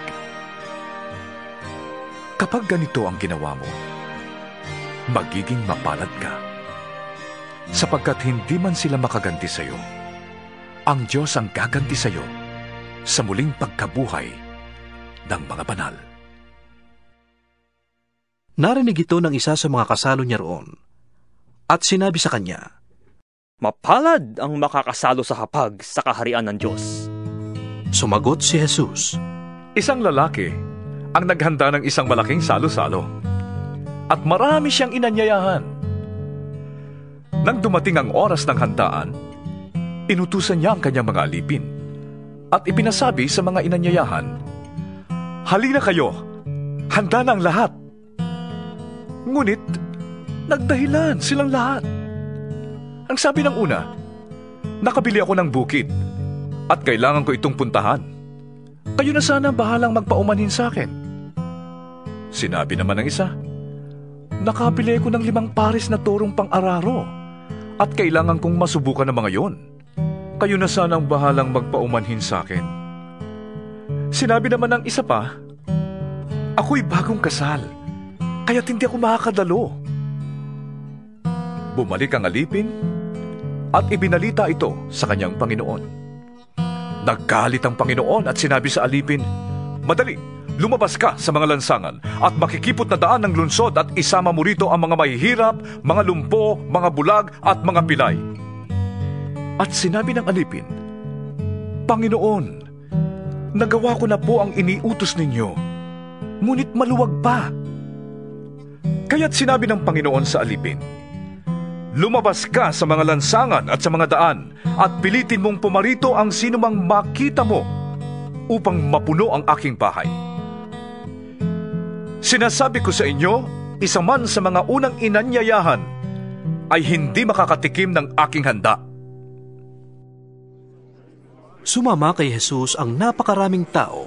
Humarap siya sa kanila at kanyang sinabi, "Hindi maaaring maging alagad ko ang sino mang umiibig sa kanyang ama at ina, asawa at mga anak, mga kapatid, at maging sa sarili niyang buhay ng higit sa akin. Ang ayaw magpasa ng sarili niyang krus at sumunod sa akin, ay hindi maaaring maging alagad ko. Kung ang isa sa inyo'y nagbabalak na magtayo ng tore, hindi ba siya mauupo muna upang magplano at kwentahin kung magkano ang magagastos niya upang matiyak kung may sapat siyang pera para maipatapos ang kanyang ipapatayo? Baka matapos mailagay ang mga pundasyon, ay hindi naman mayari ang tore. Siya'y kukutyain lamang ng lahat ng makakakita niyon. Sasabihin nila, ang taong ito'y nagsimulang magtayo, ngunit hindi naman naipatapos. O sinong hari na makikipagdigma sa kapwa-hari ang hindi muna mauupo upang pag-aralang mabuti kung ang 10,000 kawal niya ay maisasagupa sa kalaban na may 20,000 kawal. At kung hindi niya kaya, malayo pa ang kalaban, ay magsusugo na siya ng mga kinatawan upang makipagkasundo. Gayon din naman, hindi maaaring maging alagad ko ang sino man kung hindi niya tatalikuran ang lahat sa kanyang buhay. Mabuti ang asin. Ngunit, kung ito'y mawala ng alat, paano pa ito mapapaalat na muli? Wala itong kabutihang maibibigay sa lupa o kahit sa tambakan man ng dumi. Kaya't ito'y itinatapon na lamang. Makinig ang may pandinig. 15 kabanata. Isang araw, ang mga maniningil ng buwis at ang mga makasalanan ay lumapit kay Jesus upang makinig. Nagbulong-bulungan naman ang mga Pariseo at mga tagapagturo ng kautusan. Sabi nila, ang taong ito'y nakikisama sa mga makasalanan at nakikisalo sa kanila. Dahil dito, sinabi sa kanila ni Jesus ang talinghagang ito. Kung ang sino man sa inyo ay may 100 tupa at mawalan ng isa, anong gagawin niya? Hindi ba't iiwan niya ang 99 sa pastulan at hahanapin ang nawawala hanggang sa ito'y matagpuan? Kapag nakita na niya ang tupa, ay masaya niya itong papasanin. Pagdating sa bahay, aanyayahan niya ang kanyang mga kaibigan at mga kapitbahay at sasabihin sa kanila, "Makipagsaya kayo sa akin, sapagkat nakita ko ang tupa kong nawawala." Sinasabi ko sa inyo, magkakaroon ng higit na kagalakan sa langit dahil sa isang makasalanang tumatalikod sa kasalanan, kaysa 99 na matuwid na di nangangailangang magsisi. O kaya, kung ang isang babae ay may 10 salaping pilak at mawala ang isa, ano ang gagawin niya? Hindi ba't magsisindi siya ng ilawan, wawalisan ang buong bahay at hahanaping mabuti ang nawawalang salapi hanggang sa ito'y kanyang makita? Kapag nakita na niya ito, aanyayahan niya ang kanyang mga kaibigan at mga kapitbahay at sasabihin sa kanila, "Makipagsaya kayo sa akin, sapagkat nakita ko rin ang nawawala kong salaping pilak." Sinasabi ko sa inyo, gayon din ang kagalakan ng mga anghel ng Diyos dahil sa isang makasalanang tumatalikod sa kasalanan. Sinabi pa ni Jesus, may isang tao na may 2 anak na lalaki. Sinabi sa kanya ng bunso, "Ama, ibigay na po ninyo sa akin ang mamanahin ko." At hinati nga ng ama ang kanyang ari-arian. Pagkalipas ng ilang araw, ipinagbili ng bunso ang kanyang kaparte at nagpunta siya sa malayong lupain. Nilustay niya roon ang lahat niyang kayamanan sa mga bisyo. Nang maubos na ito, nagkaroon ng matinding tagutom sa lupaing yon, kaya't siya'y nagsimulang maghirap. Namasukan siya sa isang taga roon, at siya'y pinag-alaga nito ng mga baboy sa bukid.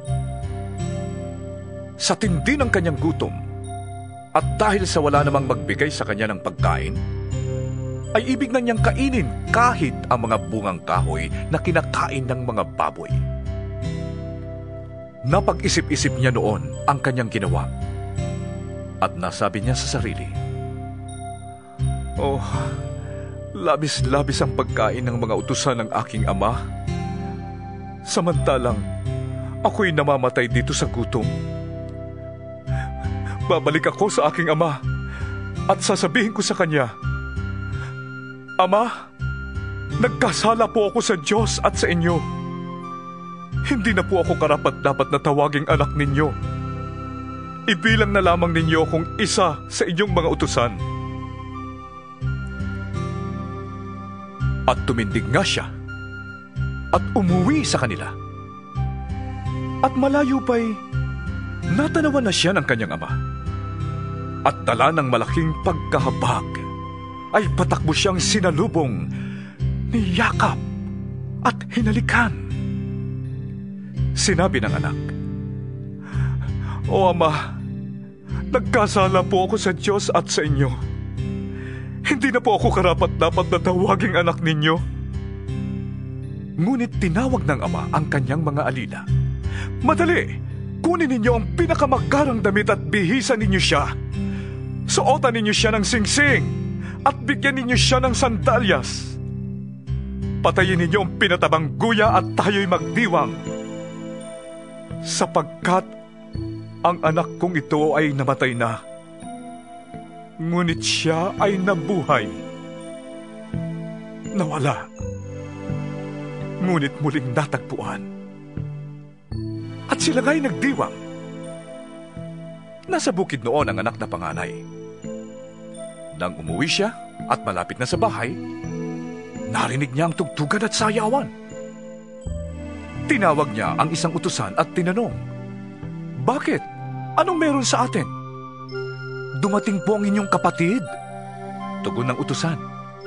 "Ipinapatay ng inyong ama ang pinatabang guya sapagkat ang kapatid mo'y nakabalik ng buhay at walang sakit." Nagalit ang panganay at ayaw niyang pumasok sa bahay. Pinuntahan siya ng kanyang ama at pinakiusapan. Ngunit sumagot siya, "Pinaglingkuran ko po kayo sa loob ng maraming taon at kailan may hindi ko kayo sinuway. Ngunit ni minsay hindi ninyo ko binigyan ng kahit isang maliit na kambing para magkatuwaan kami ng aking mga kaibigan. Subalit nang dumating ang anak niyong ito, na lumustay ng inyong kabuhayan sa masasamang babae, ay ipinagpatay pa ninyo siya ng pinatabang guya?" Sumagot ang ama, "Anak, lagi kitang kapiling, at ang lahat ng aking ari-arian ay sa iyo. Nararapat lang na tayo'y magsaya at magdiwang, sapagkat patay na ang kapatid mo, ngunit nabuhay. Nawala, ngunit muling natagpuan." 16 na kabanata. Nagsalita uli si Jesus sa kanyang mga alagad.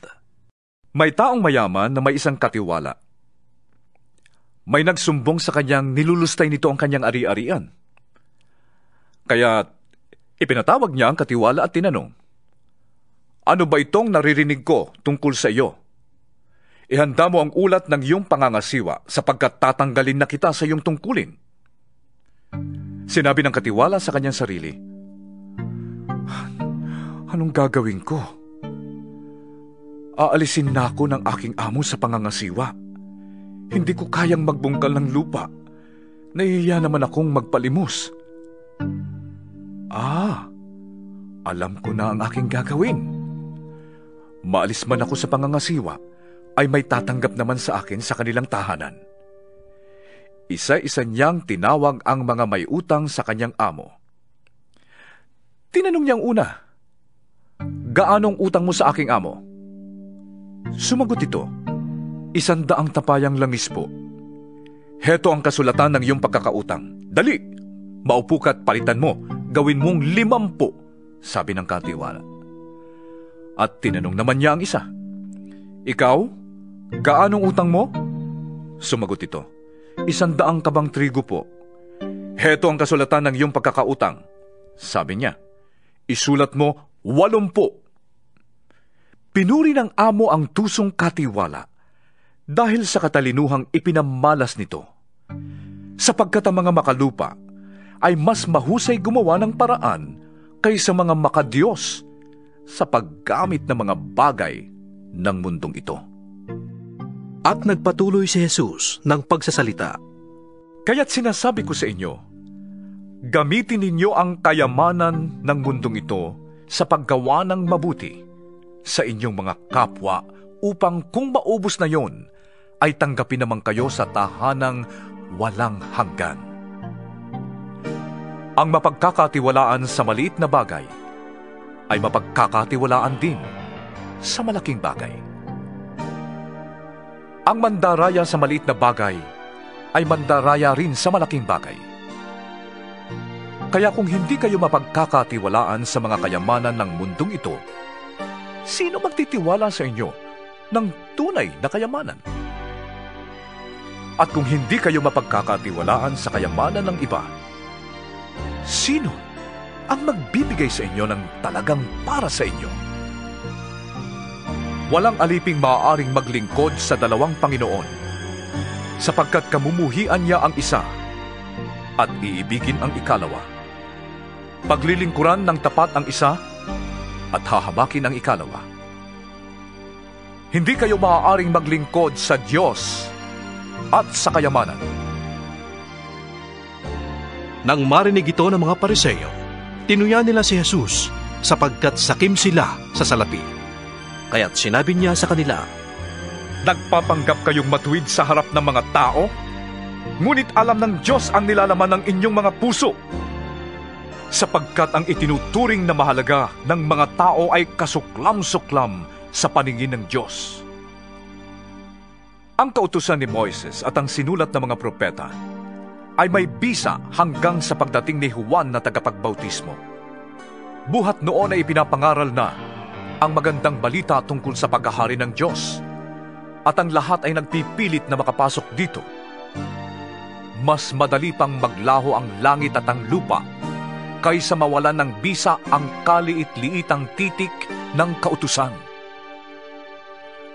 Ang lalaking humiwalay sa kanyang asawa at mag-asawa sa iba ay nagkakasala ng pangangalunya, at ang mag-aasawa naman sa babaeng hiniwalayan ay nagkakasala rin ng pangangalunya.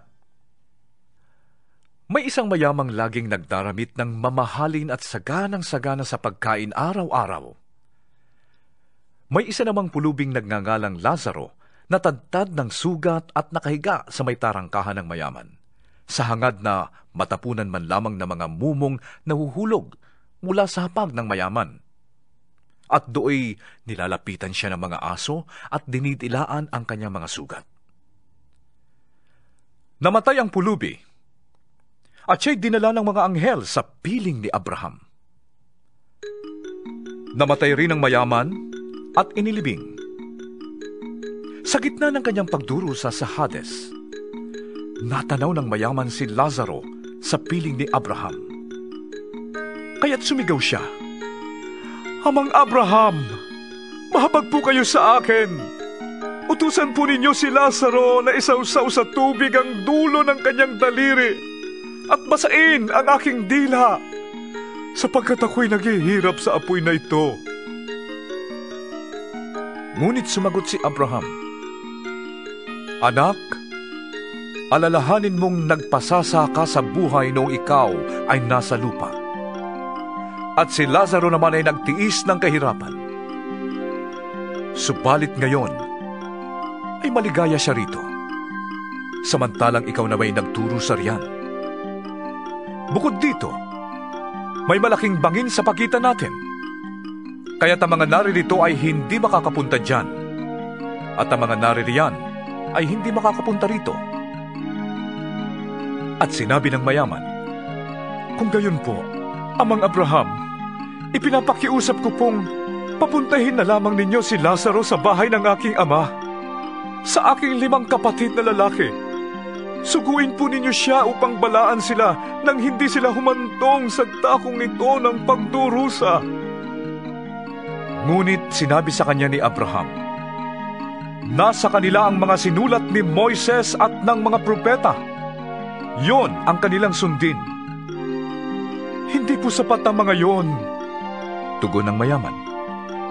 Ngunit kung magpapakita sa kanila ang isang patay na muling nabuhay, tatalikdan nilang kanilang mga kasalanan. Sinabi sa kanya ni Abraham, Kung ayaw nilang sundin ang mga sinulat ni Moises at ng mga propeta, hindi rin nila paniniwalaan kahit ang isang patay na muling nabuhay. 17 kabanata. Sinabi ni Jesus sa kanyang mga alagad, Hindi mawawala ang mga sanhi ng pagkakasala, ngunit kakilakilabot ang sasapitin ng taong panggagalingan yon. Mabuti pa sa kanya ang bitinan ng isang gilingang bato sa leeg at itapon sa dagat, kaysa maging sanhi ng pagkakasala ng isa sa maliliit na ito. Kaya't mag-ingat kayo. Kung magkasala sa iyo ang kapatid mo, pagsabihan mo. At kung siya'y magsisi, patawarin mo. Kung 7 ulit siyang magkasala sa iyo sa maghapon, at 7 ulit ding lumapit sa iyo at sabihin niyang, nagsisisi ako. Kailangang patawarin mo siya. Sinabi ng mga apostol sa Panginoon, Dagdagan po ninyo ang aming pananampalataya. Tumugon ang Panginoon, Kung ang inyong pananampalataya ay maging sinlaki man lamang ng buto ng mustasa, masasabi ninyo sa punong ito ng sikomoro, mabunot ka at matanim sa dagat, at susundin kayo nito. Sino sa inyo magsasabi sa kanyang aliping kagagaling sa pag-aararo o pagpapastol ng mga tupa sa bukid, halika at kumain ka na? Hindi ba't ang sasabihin ninyo'y, ipaghanda mo ko ng hapunan, magbihis ka at silbihan mo ko habang ako'y kumakain. Pagkakain ko, saka ka kumain. Pinasasalamatan ba ng amo ang kanyang alipin dahil sinunod siya nito? Ganon din naman kayo. Kapag nagawa na ninyo ang lahat ng iniuutos sa inyo, sabihin ninyo, kami mga aliping walang kabuluhan, tumutupad lamang kami sa aming tungkulin. Sa paglalakbay ni Jesus papuntang Jerusalem, nagdaan siya sa hangganan ng Samaria at Galilea. Nang papasok na siya sa isang nayon, sinalubong siya ng 10 ketongin. Tumigil ang mga ito sa may kalayuan at sumigaw, Jesus, Panginoon, mabag po kayo sa amin. Pagkakita sa kanila ay sinabi ni Jesus, Lumakad na kayo at magpatingin sa mga pare. Habang sila'y naglalakad, gumaling sila. Nang mapuna ng isa na siya'y magaling na, nagbalik siyang sumisigaw ng pagpupuri sa Diyos. Nagpatira pa siya sa paanan ni Jesus at nagpasalamat. Ang taong ito'y Samaritano. Hindi ba 10 ang pinagaling? Tanong ni Jesus. Nasaan ang siyam? Wala bang nagbalik upang magpuri sa Diyos kundi ang dayuhang ito? Sinabi ni Jesus sa kanya, Tumindig ka at humayo. Pinagaling ka ng iyong pananampalataya. Minsan, si Jesus ay tinanong ng mga Pariseo kung kailan magsisimula ang paghahari ng Diyos. Sumagot siya, Walang makikitang palatandaan ng pagsisimula ng paghahari ng Diyos. At wala ring magsasabing nagsimula na ito dito o doon. Sapagkat ang totoo'y naghahari na ang Diyos sa kalagitnaan ninyo. At sinabi niya sa mga alagad, Darating ang panahon na hahangarin ninyong makita ang isa sa mga araw ng anak ng tao. Ngunit hindi niyo ito makikita.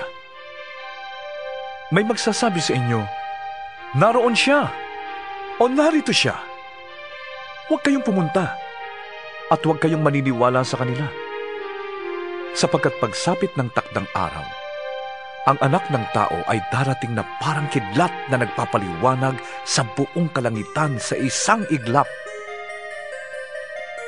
Ngunit kailangan munang magdanas siya ng maraming hirap at itakwil ng mga tao sa panahong ito. Ang pagparito ng anak ng tao ay matutulad sa nangyari noong kapanahunan ni Noe. Noon, ang mga tao ay nagsisikain, nagsisiinom at nagsisipag-asawa hanggang sa araw na sumakay si Noe sa barko. Dumating ang baha at namatay silang lahat. Ganoon din ang nangyari noong panahon ni Lot. Ang mga tao ay nagsisikain at nagsisiinom, namimili at nagbibili, nagtatanim at nagtatayo ng bahay. Ngunit ng araw na umalis si Lot sa Sodoma, umulan ng apoy at asupre at natupok silang lahat. Ganon din ang mangyayari pagdating ng anak ng tao. Sa araw na yon, ang nasa bubungan ay huwag nang bumaba upang kunin ang kanyang mga ari-arian sa loob ng bahay. At ang nasa bukid ay huwag nang umuwi pa. Alalahanin ninyo ang nangyari sa asawa ni Lot. Ang sinumang magsikap na iligtas ang kanyang buhay ay mawawalan nito. Ngunit ang sinumang mawala ng kanyang buhay ay siyang makakapagligtas nito. Sinasabi ko sa inyo, sa gabing yon, may 2 taong nasa isang higaan. Kukunin ang isa at iiwan ang isa. May 2 babaeng nagtrabaho sa gilingan. Kukunin ang isa at iiwan ang isa. Saan po, Panginoon? Tanong ng kanyang mga alagad. Sumagot siya, kung saan may bangkay, doon nagtitipon ang mga buitre. 18 kabanata. Isinalaysay ni Jesus ang isang talinghaga upang ituro sa kanila na dapat silang laging manalangin at huwag mawala ng pag-asa. Sinabi niya, sa isang lunsod ay may isang hukom na walang takot sa Diyos at walang taong iginagalang. Sa lunsod ding yon ay may isang byuda. Lagi siyang pumupunta sa hukom at sinasabi, bigyan po ninyo ako ng katarungan sa aking kaso. Tinanggihan siya ng hukom sa loob ng mahabang panahon. Ngunit nang malaunan ay sinabi ng hukom sa sarili, kahit ako'y walang takot sa Diyos at walang iginagalang na tao, igagawad ko na ang katarungang hinihingi ng biyudang ito, sapagkat lagi niya akong ginagambala at baka mapagod ako sa kapupunta niya rito. At nagpatuloy ang Panginoon. Pakinggan ninyo ang sabi ng masamang hukom na yon. Ngayon, pagkakaitan kaya ng Diyos ng katarungan ang kanyang mga hinirang na dumaraing sa kanya araw-gabi? Sila kaya'y paghihintayin niya ng matagal? Sinasabi ko sa inyo, agad niyang igagawad sa kanila ang katarungan. Ngunit, pagbabalik ng anak ng tao sa daigdig na ito, may makikita pa kaya siyang mga taong nananalig sa kanya?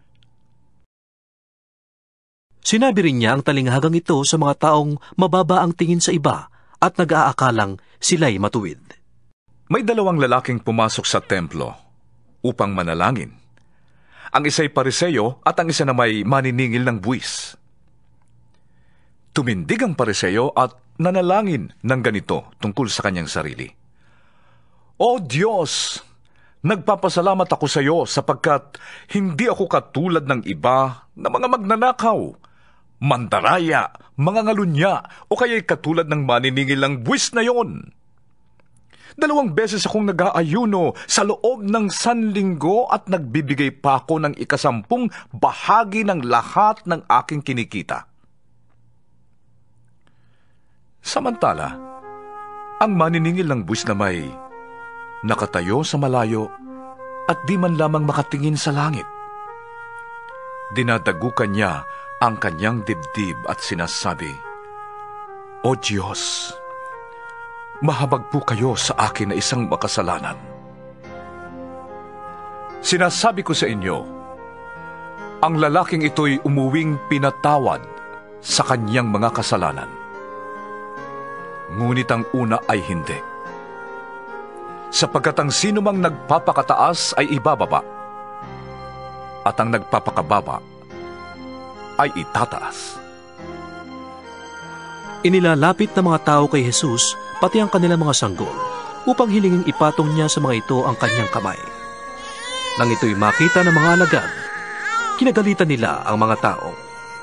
Ngunit tinawag ni Jesus ang mga alagad at pinagsabihan, hayaan ninyong lumapit sa akin ang mga bata. Huwag niyo silang pagbawalan, sapagkat sa mga katulad nila naghahari ang Diyos. Ito ang tandaan ninyo, ang hindi magpasakop sa paghahari ng Diyos, gaya ng isang bata, ay hindi paghaharian ng Diyos kailanman.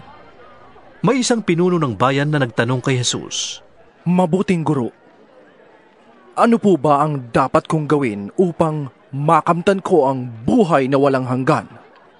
Sumagot si Jesus, bakit mo ako tinatawag na mabuti? Ang Diyos lamang ang mabuti. Alam mo ang mga utos. Huwag kang mangangalunya. Huwag kang papatay. Huwag kang magnanakaw. Huwag kang sasaksi ng di totoo. At igalang mo ang iyong ama't ina.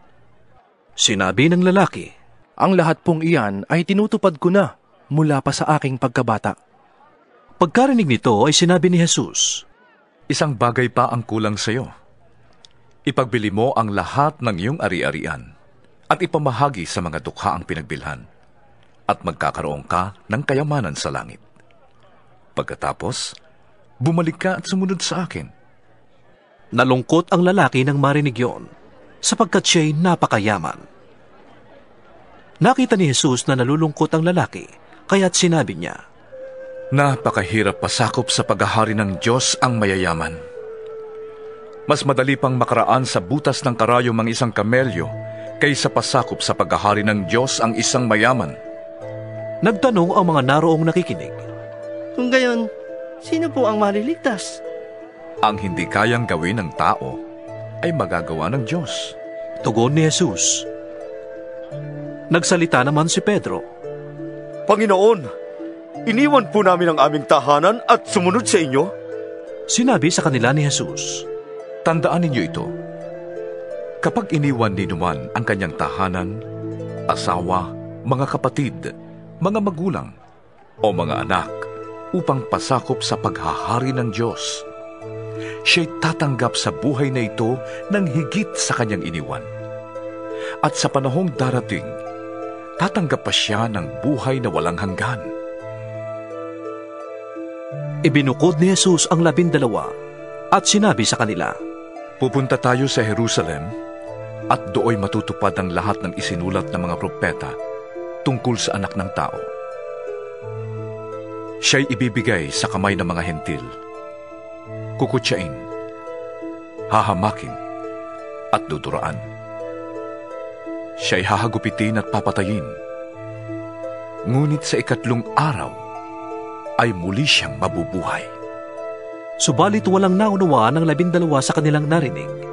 Hindi nila makuha ang kahulugan niyon at hindi nila naintindihan ang sinasabi ni Jesus.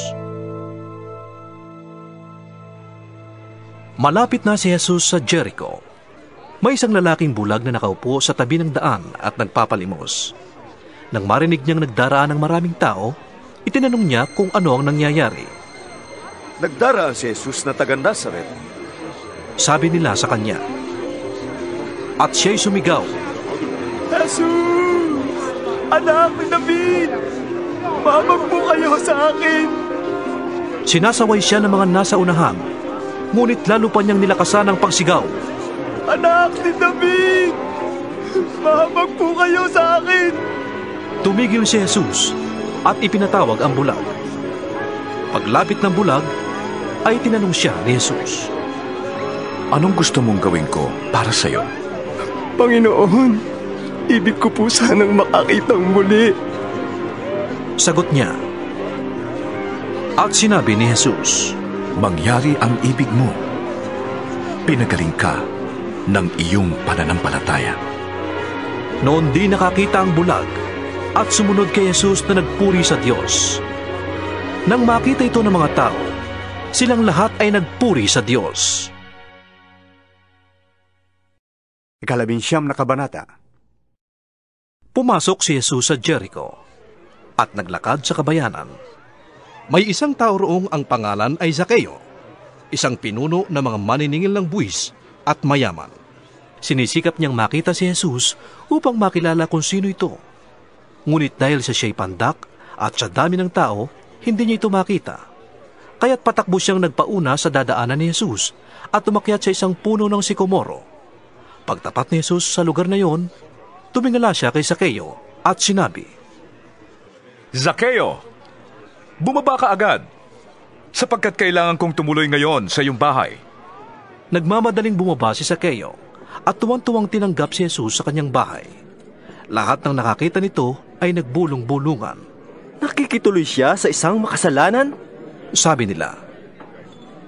Tumayo si Zakeo at sinabi niya kay Jesus, Panginoon, ipamimigay ko po sa mga dukha ang kalahati ng aking mga kayamanan. At kung ako'y may nadayang sinuman, 4 na ibayo ang isasauli ko sa kanya. At sinabi sa kanya ni Jesus, Ang kaligtasan ay dumating ngayon sa sambahayang ito, sapagkat anak din ni Abraham ang taong ito. Ang anak ng tao ay naparito upang hanapin at iligtas ang naliligaw. Nagpatuloy ng pagsasalita si Jesus sa mga taong naroon at nakikinig. Isinalaysay niya sa kanila ang isa pang talinghaga sapagkat malapit na siya sa Jerusalem at ang akala ng mga tao ay magsisimula na ang paghahari ng Diyos. Sinabi niya, "May isang maharlikang pumunta sa malayong lupain upang gawing hari. At pagkatapos, siya ay babalik. Subalit bago siya umalis, tinawag niya ang 10 sa kanyang mga alipin at binigyan ang mga ito ng tig-1 gintong salapi. Sinabi niya sa kanila, 'Ipangalakal ninyo yan hanggang sa aking pagbabalik.' Ngunit, galit sa kanya ang kanyang mga nasasakupan. Kaya't nagsugo sila ng kinatawan upang sabihin sa kinauukulan, 'Ayaw naming maghari sa amin ang taong yon.' Gayunpaman, ay ginawa rin siyang hari. Nang makabalik na siya at magsimulang maghari, ipinatawag niya ang mga aliping binigyan ng gintong salapi upang malaman kung gaano ang tinubo ng bawat isa. Lumapit sa kanyang una at ganito ang sinabi, 'Panginoon, ang 1 gintong salaping ibinigay ninyo ay tumubo ng 10. "Magaling," sagot niya, "mabuting alipin. Yamang naging tapat ka sa kakaunting ipinagkatiwala sa iyo. Pamamahalain kita sa 10 lunsod." Lumapit naman ang ikalawa at ang sabi, "Panginoon, ang gintong salaping iniwan ninyo sa akin ay tumubo ng 5. At sinabi niya sa alipin, "Mamamahala ka sa 5 lunsod." Lumapit ang isa pang alipin at ganito naman ang sinabi, "Panginoon, narito po ang inyong gintong salapi. Binalot ko po ito sa panyo at itinago. Natatakot po ako sa inyo dahil kayo'y napakahigpit. Kinukuha ninyo ang hindi sa inyo at inaani ang hindi ninyo itinanim." Sinagot siya ng hari, "Masamang alipin! Sa salita mong yan ay hahatulan kita. Alam mo palang ako'y mahigpit at sinasabi mo pang kinukuha ko ang hindi sa akin at inaani ko ang hindi ko itinanim. Bakit hindi mo na lamang inilagay sa bangko ang aking salapi? Sana pagbabalik ko'y may tinubo yan." At sinabi niya sa mga naroon, "Kunin ninyo sa kanya ang gintong salapi at ibigay sa may 10. "Panginoon, siya po'y mayroon ng 10 gintong salapi," sabi nila. "Sinasabi ko sa inyo, ang mayroon ay bibigyan pa. Ngunit ang wala, kahit ang kaunting nasa kanya ay kukunin pa. Tungkol naman sa mga kaaway kong ayaw na ako'y maghari sa kanila, dalhin ninyo sila rito at patayin sa harap ko." Pagkasabi nito, nagpatuloy si Jesus papuntang Jerusalem. Nang malapit na siya sa Betfage at Betania, sa bundok ng mga Olibo, pinaunan niya ang 2 sa kanyang mga alagad.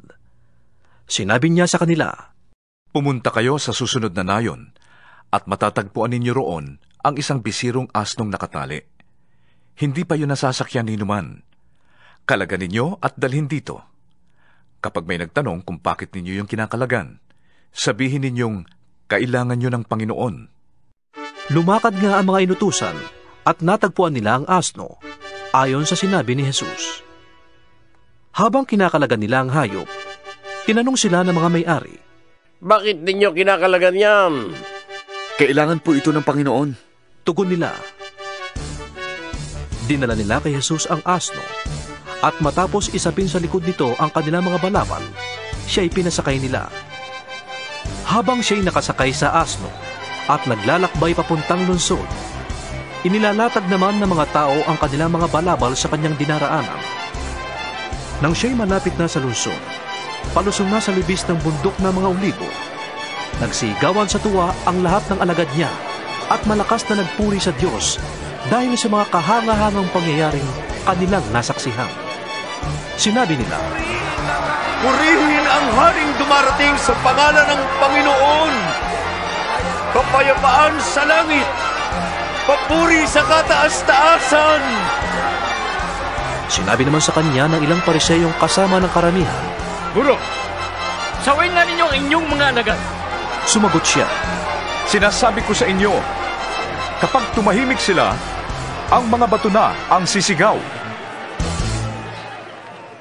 Nang malapit na siya sa Jerusalem at natatanaw na niya ang lungsod, ito'y kanyang tinangisan.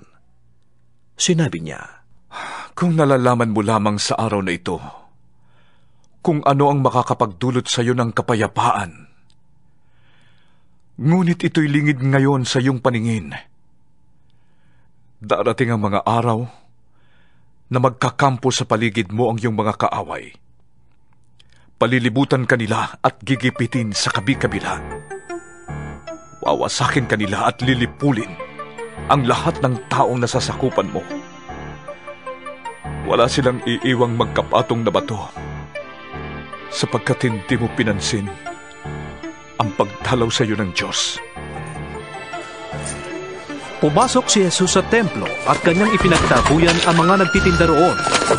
Sinabi niya sa kanila, "Nasusulat, ang aking bahay ay tatawaging bahay dalanginan, ngunit ginawa niyo itong yungib ng mga magnanakaw." Araw-araw, si Jesus ay nagtuturo sa loob ng templo. Pinagsisikapan siyang ipapatay ng mga punong pari ng mga Hudyo, mga tagapagturo ng kautusan, at mga pinuno ng bayan. Subalit wala silang makitang paraan upang maisagawa ito, sapagkat mataimtim na nakikinig sa kanya ang buong bayan. 20 kabanata. Isang araw, habang si Jesus ay nagtuturo sa loob ng templo at nagpapahayag ng magandang balita, nilapitan siya ng mga punong pari at mga tagapagturo ng kautusan, kasama ang mga pinuno ng bayan. Sinabi nila sa kanya, "Sabihin mo nga sa amin kung ano ang karapatan mong gumawa ng mga bagay na ito. Sino ang nagbigay sa iyo ng ganyang karapatan?" Sumagot si Jesus, "Tatanungin ko muna kayo. Sabihin ninyo sa akin kung kanino galing ang karapatan ni Juan na magbautismo. Sa Diyos ba o sa tao?" At nag-usap-usap sila. "Kung sasabihin natin sa Diyos, sasabihin naman niya sa atin, bakit hindi kayo naniwala sa Kanya? Subalit kung sasabihin naman natin mula sa tao, babatuin tayo ng mga tao, sapagkat naniniwala silang propeta si Juan." Kaya't ang sagot na lamang nila ay, "Hindi namin alam." Kaya't sinabi ni Jesus sa kanila, "Kung gayon, hindi ko rin sasabihin sa inyo kung sino ang nagbigay sa akin ng karapatang gawin ang mga ito." Nangaral uli siya sa mga tao at isinalaysay ang talinghagang ito. May isang taong nagtanim ng ubas sa kanyang bukid. Iniwan niya yon sa mga kasama at siya'y nangibang bayan sa loob ng mahabang panahon.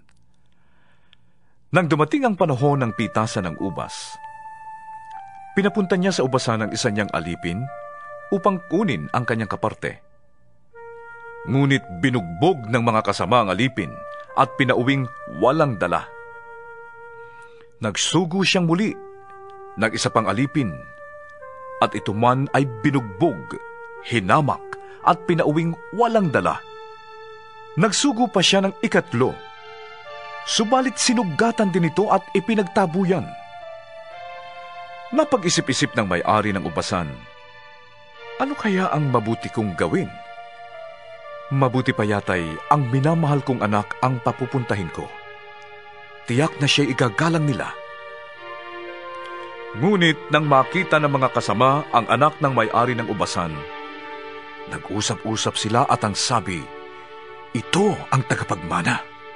Patayin natin siya at nang mapasa atin ang kanyang mamanahin." At siya'y inilabas nga nila sa ubasan at pinatay. Ano kaya ang gagawin sa kanila ng may-ari ng ubasan? Tanong ni Jesus. Paparoon siya at papatayin ang mga kasamang yon at ipagkakatiwala niya sa iba ang ubasan. Pagkarinig nito, sinabi ng mga tao, "Huwag nawang itulot siya ng Diyos." Tiningnan sila ni Jesus at tinanong, "Kung gayon, ano ang ibig sabihin ng talatang ito sa kasulatan? Ang batong itinakwil ng mga tagapagtayo ng bahay ang siyang naging batong panulukan. Ang bawat bumagsak sa batong ito ay magkakaluray-luray, at ang mabagsakan nito ay madudurog na parang alabok." Tinangka ng mga tagapagturo ng kautusan at ng mga punong pari ng mga Hudyo na dakpin si Jesus sa oras din yon, sapagkat nahalata nilang sila ang pinapatamaan niya sa talinghaga. Ngunit natakot sila sa mga tao. Kaya't naghintay sila ng pagkakataon. Sinuhulan nila ang ilang katao na magkunwaring naghahanap ng katotohanan. Ginawa nila ito upang siluin si Jesus sa kanyang pananalita, at nang sa gayon, maisasakdal nila si Jesus sa gobernador. Sinabi ng mga espiyang ito, Guro, alam po naming totoo ang inyong sinasabi at itinuturo. Hindi kayo nagtatangi ng tao, kundi itinuturo ninyo ng buong katotohanan ang ibig ng Diyos na gawin ng tao. Dapat po ba tayong magbayad ng buwis sa emperador o hindi? Ngunit alam ni Jesus ang kanilang masamang layon, kaya't sinabi niya, Akin na ang 1 denaryo. Kanino ang larawan? At ang pangalang nakatitik dito? Sa emperador po. Tugon nila. Sinabi naman ni Jesus, Kung gayon, ibigay ninyo sa emperador ang para sa emperador, at sa Diyos ang para sa Diyos. Nabigo sa harap ng madla ang hangarin nilang masilo siya sa kanyang pananalita, at sa kanilang pagkagulat sa kanyang sagot, hindi sila nakaimik. Ilang Saduseyo naman ang lumapit kay Jesus. Ang mga Saduseyo ay nagtuturo na hindi muling mabubuhay ang mga patay. Guro, sabi nila, isinulat ni Moises para sa atin ang ganitong batas. Kung mamatay ang isang lalaki at ang kanyang asawa ay maiwang walang anak, ang kapatid ng lalaki ay dapat pakasal sa byuda upang magkaanak sila para sa namatay. Minsan, may 7 magkakapatid na lalaki. Nag-asawa ang panganay at namatay na walang anak. Nagpakasal sa byuda ang pangalawa, subalit ito'y namatay ding walang anak. Ganoon din ang nangyari sa pangatlo hanggang sa pampito. Sila'y isa-isang napangasawa ng babae at pawang namatay na walang anak. Sa kahuli-hulihan po'y namatay naman ang babae. Ngayon, sa muling pagkabuhay, sino po sa 7 ang kikilalaning asawa ng babae? Yamang silang lahat ay napangasawa niya. Sumagot si Jesus, Sa buhay na ito, ang mga lalaki at mga babae ay nag-aasawa.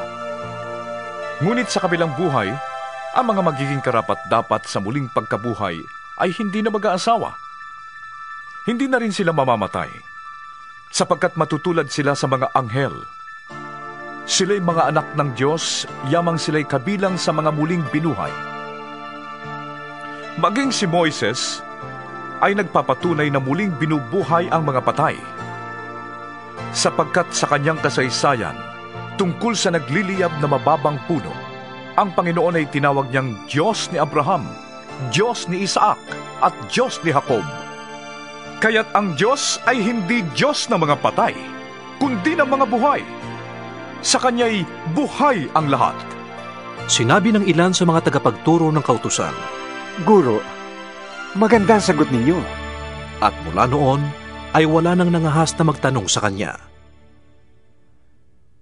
Si Jesus naman ang nagtanong sa kanila, Paano nasasabi ng mga taong ang Mesyas ay anak ni David?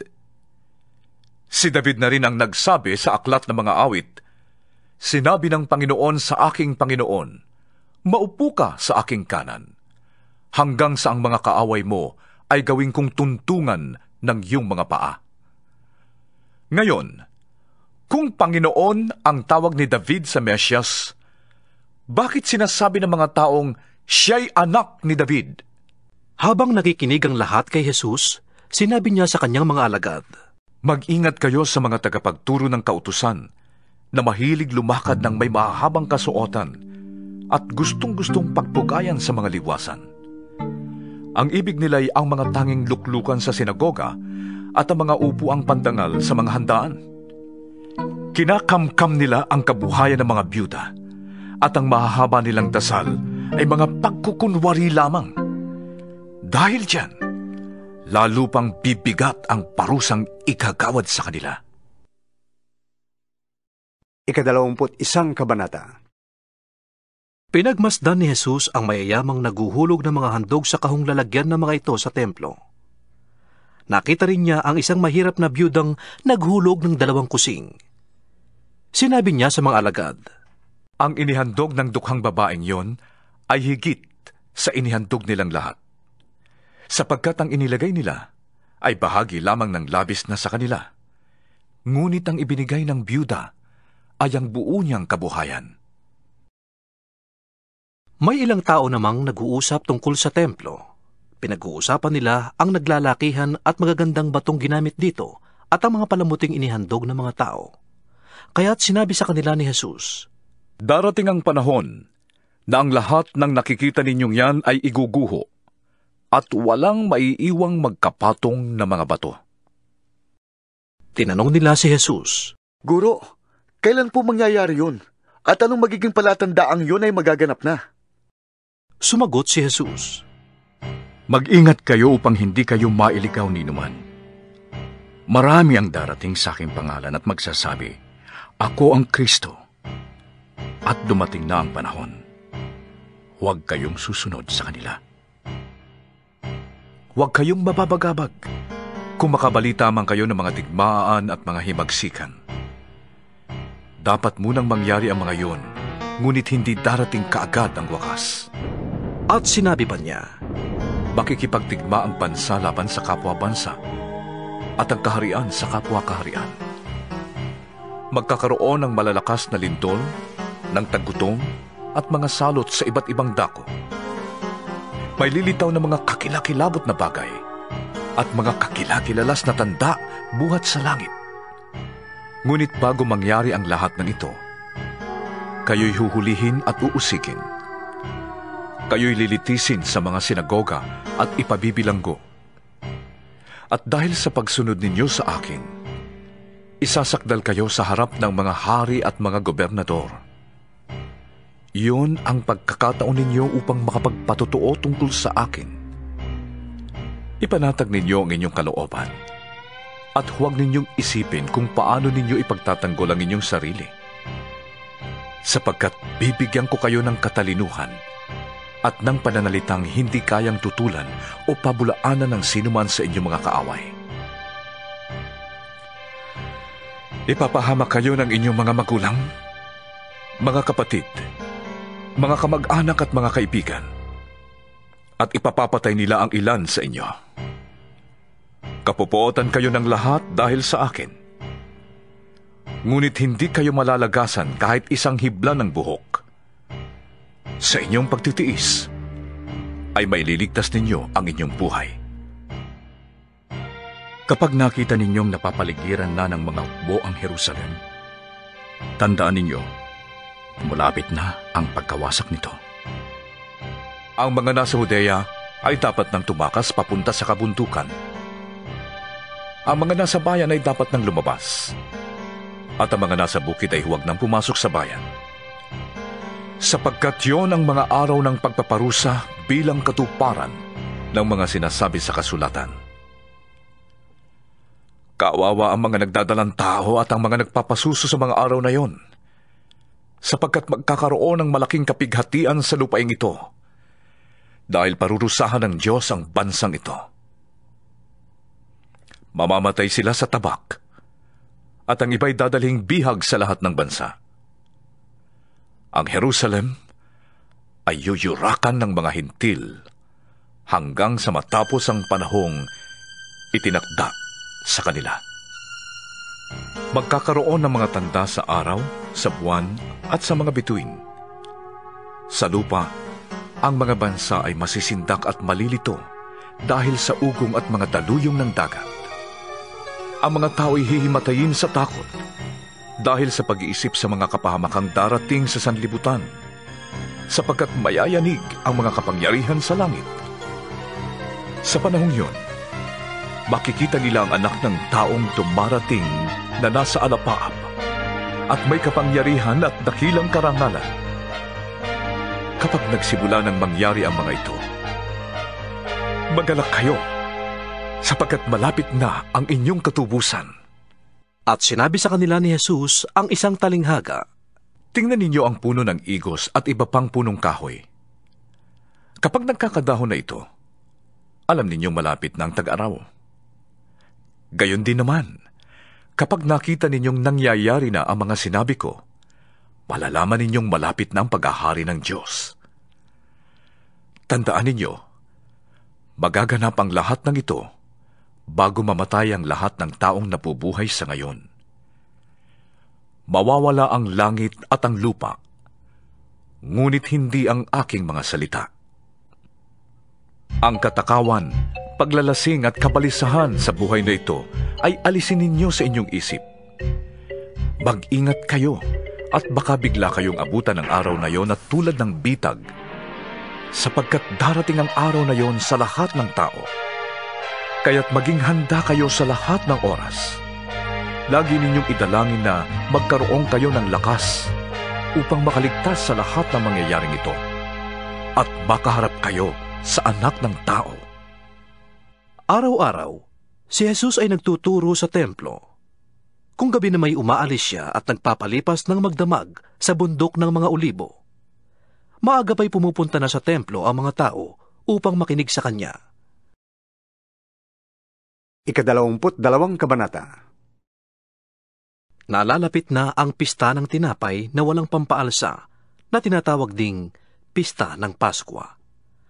Ang mga punong pari ng mga Hudyo at mga tagapagturo ng kautusan ay naghahanap ng paraan upang mapatay nila si Jesus. Ngunit nag-iingat sila dahil natatakot sila sa mga tao. Noon na may pumasok si Satanas kay Judas na tinatawag na Iscariote, isa sa 12. Kaya't nakipagkita siya sa mga punong pari at sa mga pinuno ng bantay sa templo upang pag-usapan kung paano niya may pagkakanulo si Jesus sa kanila. Natuwa sila at nangakong bibigyan si Judas ng salapi.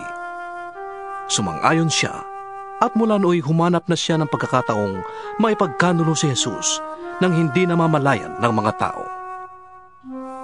Sumapit ang pista ng tinapay na walang pampaalsa na siya namang araw ng pagpatay ng kordero para sa pista ng Paskwa.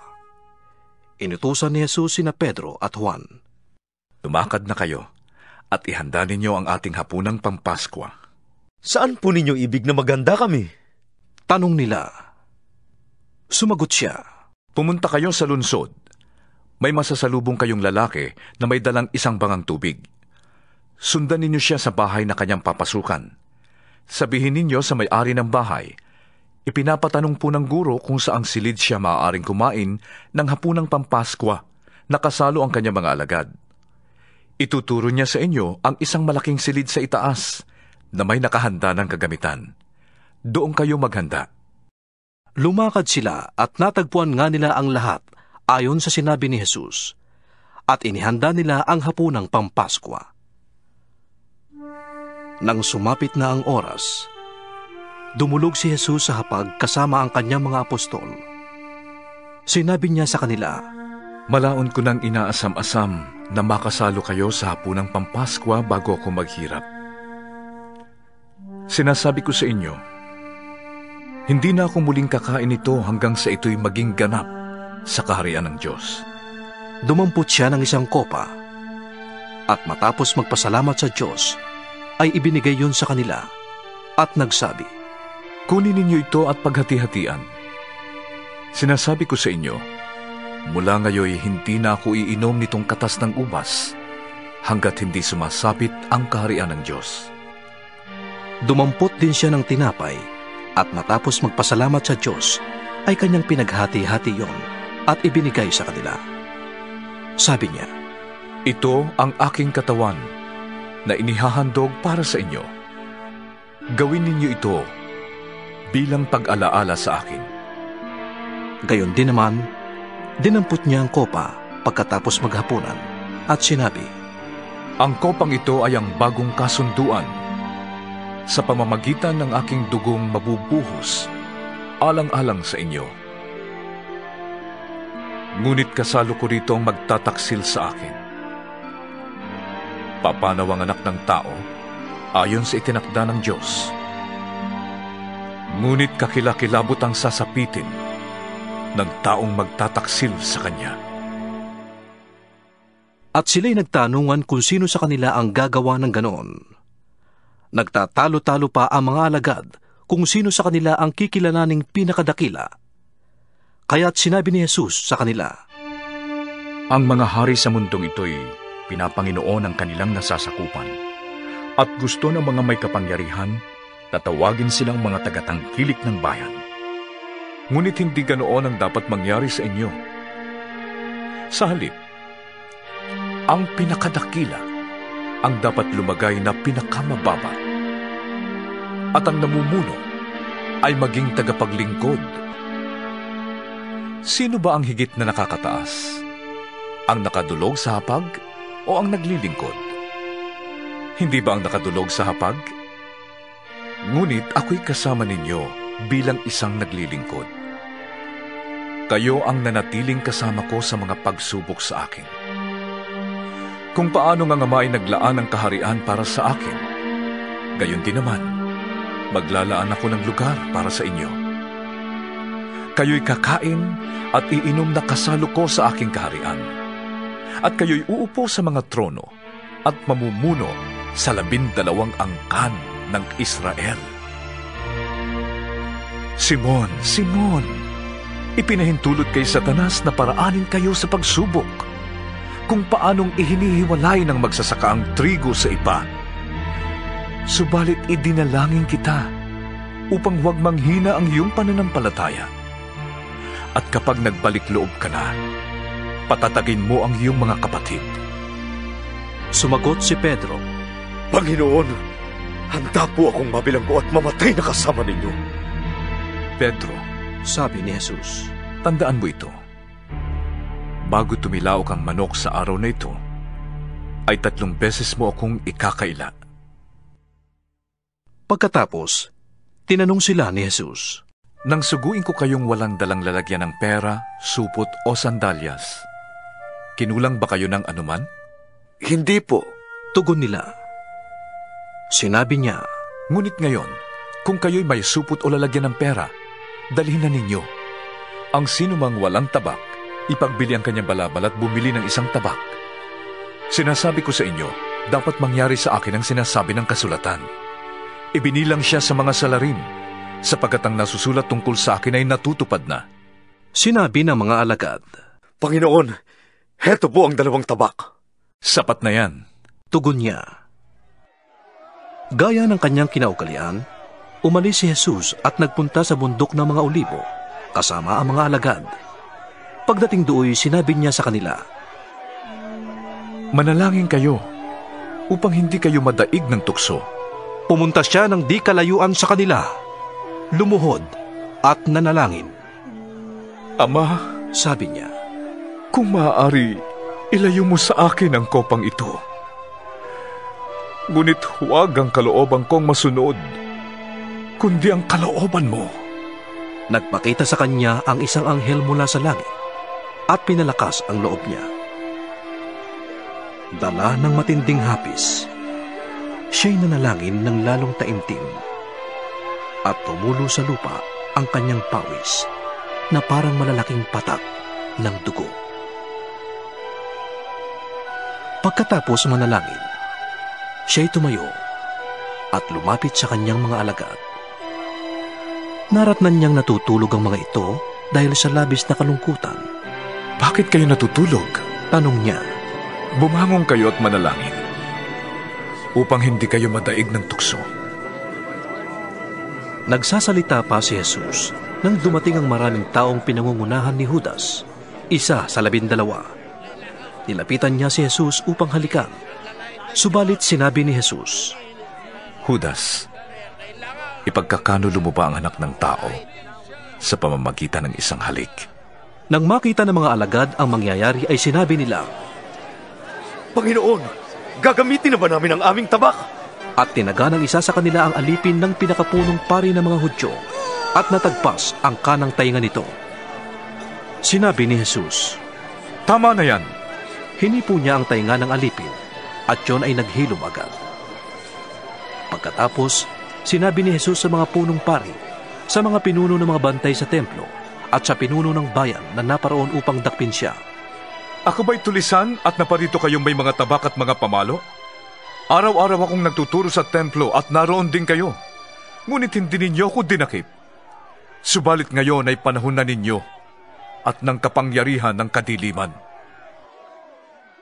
Dinakip nga nila si Jesus at dinala sa bahay ng pinakapunong pari ng mga Hudyo. Si Pedro na may sumunod sa kanila, ngunit malayo ang agwat.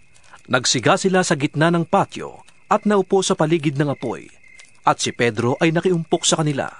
Nang makita siya ng isang utosang babae, siya'y pinagmasdang mabuti. Pagkatapos ay sinabi ng babae, "Kasama rin ni Jesus ang taong ito." Ngunit ikinailayo ni Pedro at sinabi sa babae, "Aba, hindi ko siya kilala." Pagkaraan ng ilang sandali, mayroon uling nakapansin sa kanya at siya'y tinanong, "Hindi ba't kasamahan ka rin nila?" Ngunit sumagot siya, "Nagkakamali kayo, Ginoo." Pagkalipas ng may isang oras, iginiit naman ng isa sa naroon, "Kasama nga ni Jesus ang taong ito, sapagkat isa rin siyang Galileo." Ngunit sumagot si Pedro, "Ginoo, hindi ko nalalaman ang sinasabi ninyo." Nagsasalita pa siya nang tumilaok ang manok. Lumingon ang Panginoon at tumingin kay Pedro, at naalala ni Pedro ang sinabi ng Panginoon, "Bago tumilaok ang manok sa araw na ito, ay 3 beses mo akong ikakaila." Lumabas si Pedro at umiyak ng buong pait. Samantala, si Jesus ay nililibak at binubugbog ng mga nagbabantay sa kanya. Siya'y piniringan nila at tinatanong, "Hulaan mo nga, sinong sumuntok sa'yo?" Marami pang panlalait ang ginawa nila sa kanya. Kinaumagahan ay nagtipo ng Sanhedrin na binubuo ng mga pinuno ng bayan, mga punong pari at mga tagapagturo ng kautusan. Iniharap sa kanila si Jesus at siya'y tinanong nila, "Sabihin mo sa amin kung ikaw ang Mesyas."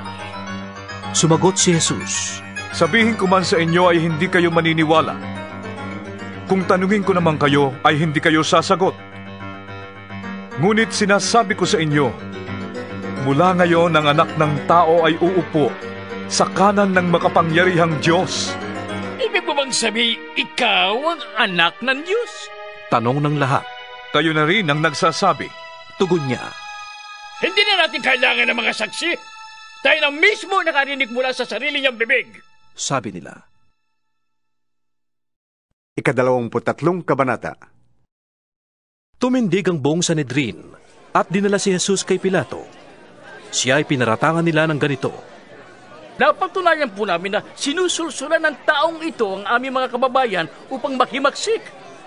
Ang mga tao ay pinagbabawalan niya magbayad ng buwis sa emperador. At nagpapanggap pa siyang siya raw ang Mesyas, isang hari." Tinanong siya ni Pilato, "Ikaw nga ba ang hari ng mga Hudyo?" "Kayo na ang nagsasabi." Tugon ni Jesus. Sinabi ni Pilato sa mga punong pari ng mga Hudyo at sa mga tao, "Wala akong makitang kasalanan sa taong ito." Ngunit mapilit sila at ang wika, "Sa pamamagitan ng kanyang mga turo, ay inuudyo kanyang maghimagsik ang buong taga-Judea. Nagsimula siya sa Galilea at ngayon narito na." Nang marinig ito ni Pilato, itinanong niya kung si Jesus ay taga-Galilea nga. At nang malaman niyang si Jesus ay sakop ni Haring Herodes, ipinadala niya si Jesus kay Herodes, na nagkataon namang nasa Jerusalem ng mga araw na yon. Tuwang-tuwa si Herodes nang makita niya si Jesus. Matagal na niyang ibig makita ito, sapagkat marami na siyang nabalitaan tungkol dito. Umaasa si Herodes na gagawa si Jesus ng ilang himala at ibig niyang makita yon. Marami siyang itinanong kay Jesus, ngunit hindi ito sumagot kahit kaunti. Samantala, ang mga punong pari naman at ang mga tagapagturo ng kautusan ay nakatayo doon at walang tigil ng kapaparatang kay Jesus. Dahil dito, siya'y hinamak at tinuya ni Herodes at ng mga kawal nito. Siya'y sinuutan nila ng maringal na damit at ipinabalik kay Pilato. At ng araw ding iyon, naging magkaibigan sina Herodes at Pilato na dati magkagalit. Ipinatawag ni Pilato ang mga punong pari, ang mga pinuno ng bayan at ang mga tao. Sinabi niya sa kanila, "Isinakdal niyo sa akin ang taong ito sa kasalanang panunulsol sa mga taong bayan na maghimagsik. Siniyasat ko siya sa harap niyo at napatunayan kong walang katotohanan ang mga paratang niyo sa kanya. Gayon din si Herodes. Kaya ipinabalik niya sa atin si Jesus. Hindi siya dapat hatulan ng kamatayan. Wala siyang kasalanan.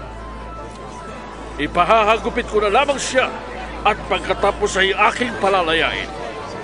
Subalit sabay-sabay na sumigaw ang madla. Patayin ang taong yan! Palayain si Barabas! Si Barabas ay nabilanggo dahil sa paghihimagsik na nangyari sa lungsod at dahil din sa salang pagpatay. Sa pagnanais na mapalaya si Jesus, minsan pang nagsalita sa kanila si Pilato. Ngunit sumigaw ang mga tao. Ipako sa krus! Ipako siya sa krus! Ikatlong ulit na sinabi sa kanila ni Pilato. Bakit? Ano ba ang ginawa niyang masama? Wala akong makitang dahilan upang siya'y ipapatay. Ipahahagupit ko na lamang siya at pagkatapos ay palalayain. Ngunit lalo nilang ipinagsigawan na si Jesus ay dapat ipako sa krus. Nanaig ang kanilang sigaw, kaya't ipinasya ni Pilato na pagbigyan ng kanilang kahilingan. Pinalaya niya ang taong nabilanggo dahil sa paghimagsik at pagpatay. At ibinigay niya si Jesus sa kanila upang gawin ang kanilang kagustuhan. Si Jesus ay dinala ng mga kawal. Nasa lubong nila sa daan si Simon na taga Sirene, na noon ay galing sa bukid. Siya ay pinigil nila at ipinapasan sa kanya ang krus kasunod ni Jesus. Sinusundan si Jesus ng maraming tao, kabilang ang ilang babaeng nananaghoy at tumatangis dahil sa kanya. Nilingon sila ni Jesus at sinabi, Mga kababaihan ng Jerusalem, huwag ninyo akong tangisan. Ang tangisan ninyo ay ang inyong sarili at ang inyong mga anak. Tandaan ninyo, darating ang mga araw na sasabihin nila, mapalad ang mga baog, ang mga sinapupunang hindi nagdalang tao, at ang mga dibdib na hindi nagpasuso. Sa mga araw na iyo'y sasabihin ng mga tao sa mga bundok, kumuho kayo sa amin, at sa mga burol, tabunan ninyo kami, sapagkat kung ganito ang ginagawa sa kahoy na sariwa, ano naman kaya mangyayari kung ito'y tuyo na? May dalawa pang kriminal na inilabas ang mga kawal upang patayin kasama ni Jesus. Nang dumating sila sa isang bundok na tinatawag na bungo, ipinako nila sa krus si Jesus. Ipinako rin ang dalawang kriminal, isa sa kanyang kanan at isa sa kaliwa. Sinabi ni Jesus, Ama,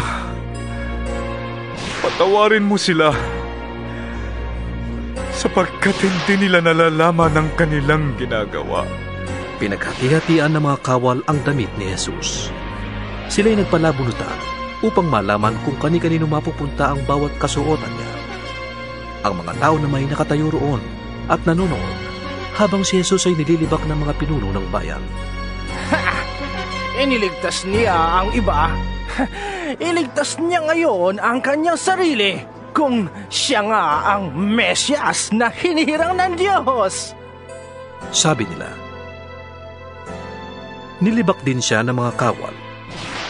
Nilapitan siya ng isa at inalok ng maasim na alak kasabay ng ganitong panunuya. Kung ikaw nga ang hari ng mga Hudyo, iligtas mo ang iyong sarili. Isinulat nila sa kanyang ulunan, ito ang hari ng mga Hudyo. Tinuyari siya ng isa sa mga salaring nakabitin sa tabi niya. Hindi ba ikaw ang Mesyas? Iligtas mo ang iyong sarili at pati na rin kami. Ngunit pinagsabihan siya ng kanyang kasama. Wala ka na bang takot sa Diyos? Ikaw may pinaparusahang katulad niya. Tama lamang na tayo'y parusahan ng ganito.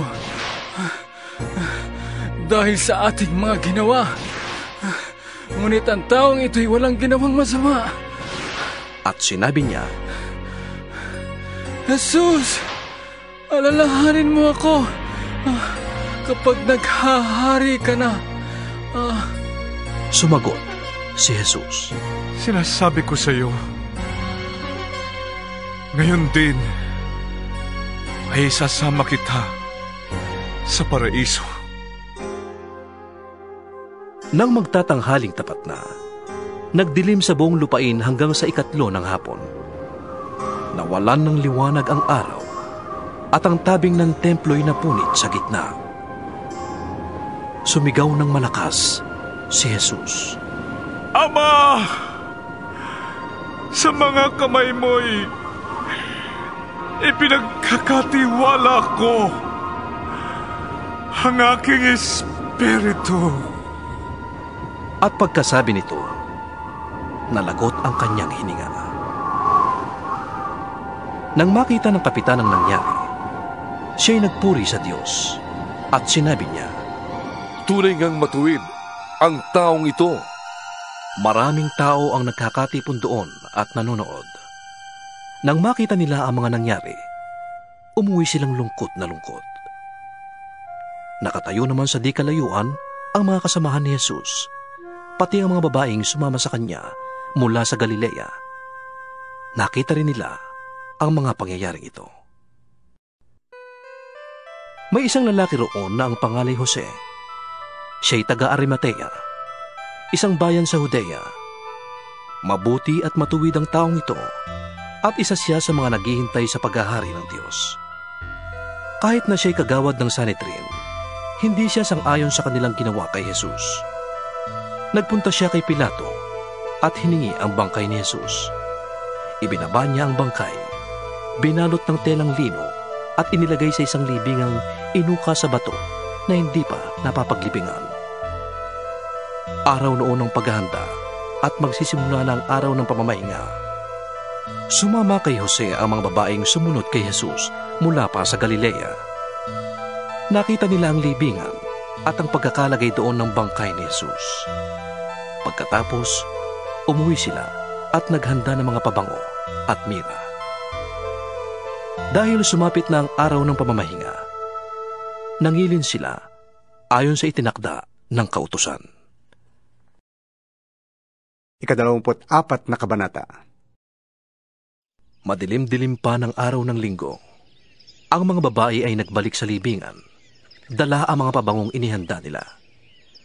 Nang dumating sila doon, nakita nilang naigulong na ang batong nakatakip sa libingan. Ngunit nang pumasok sila, wala roon ang bangkay ng Panginoong Hesus. Natigilan sila at nagtaka kung anong nangyari. Biglang lumitaw sa tabi nila ang 2 lalaking nakakasilaw ang damit. Dahil sa matinding takot, sila'y nagpatira pa. Tinanong sila ng mga lalaki, Bakit ninyo hinahanap ang buhay sa gitna ng mga patay? Wala siya rito. Siya'y muling nabuhay. Alalahanin niyo ang sinabi niya sa inyo noong nasa Galilea pa siya. Ang anak ng tao ay kailangang ipagkanulo sa mga makasalanan at ipako sa krus, at sa 3 araw ay muling mabuhay.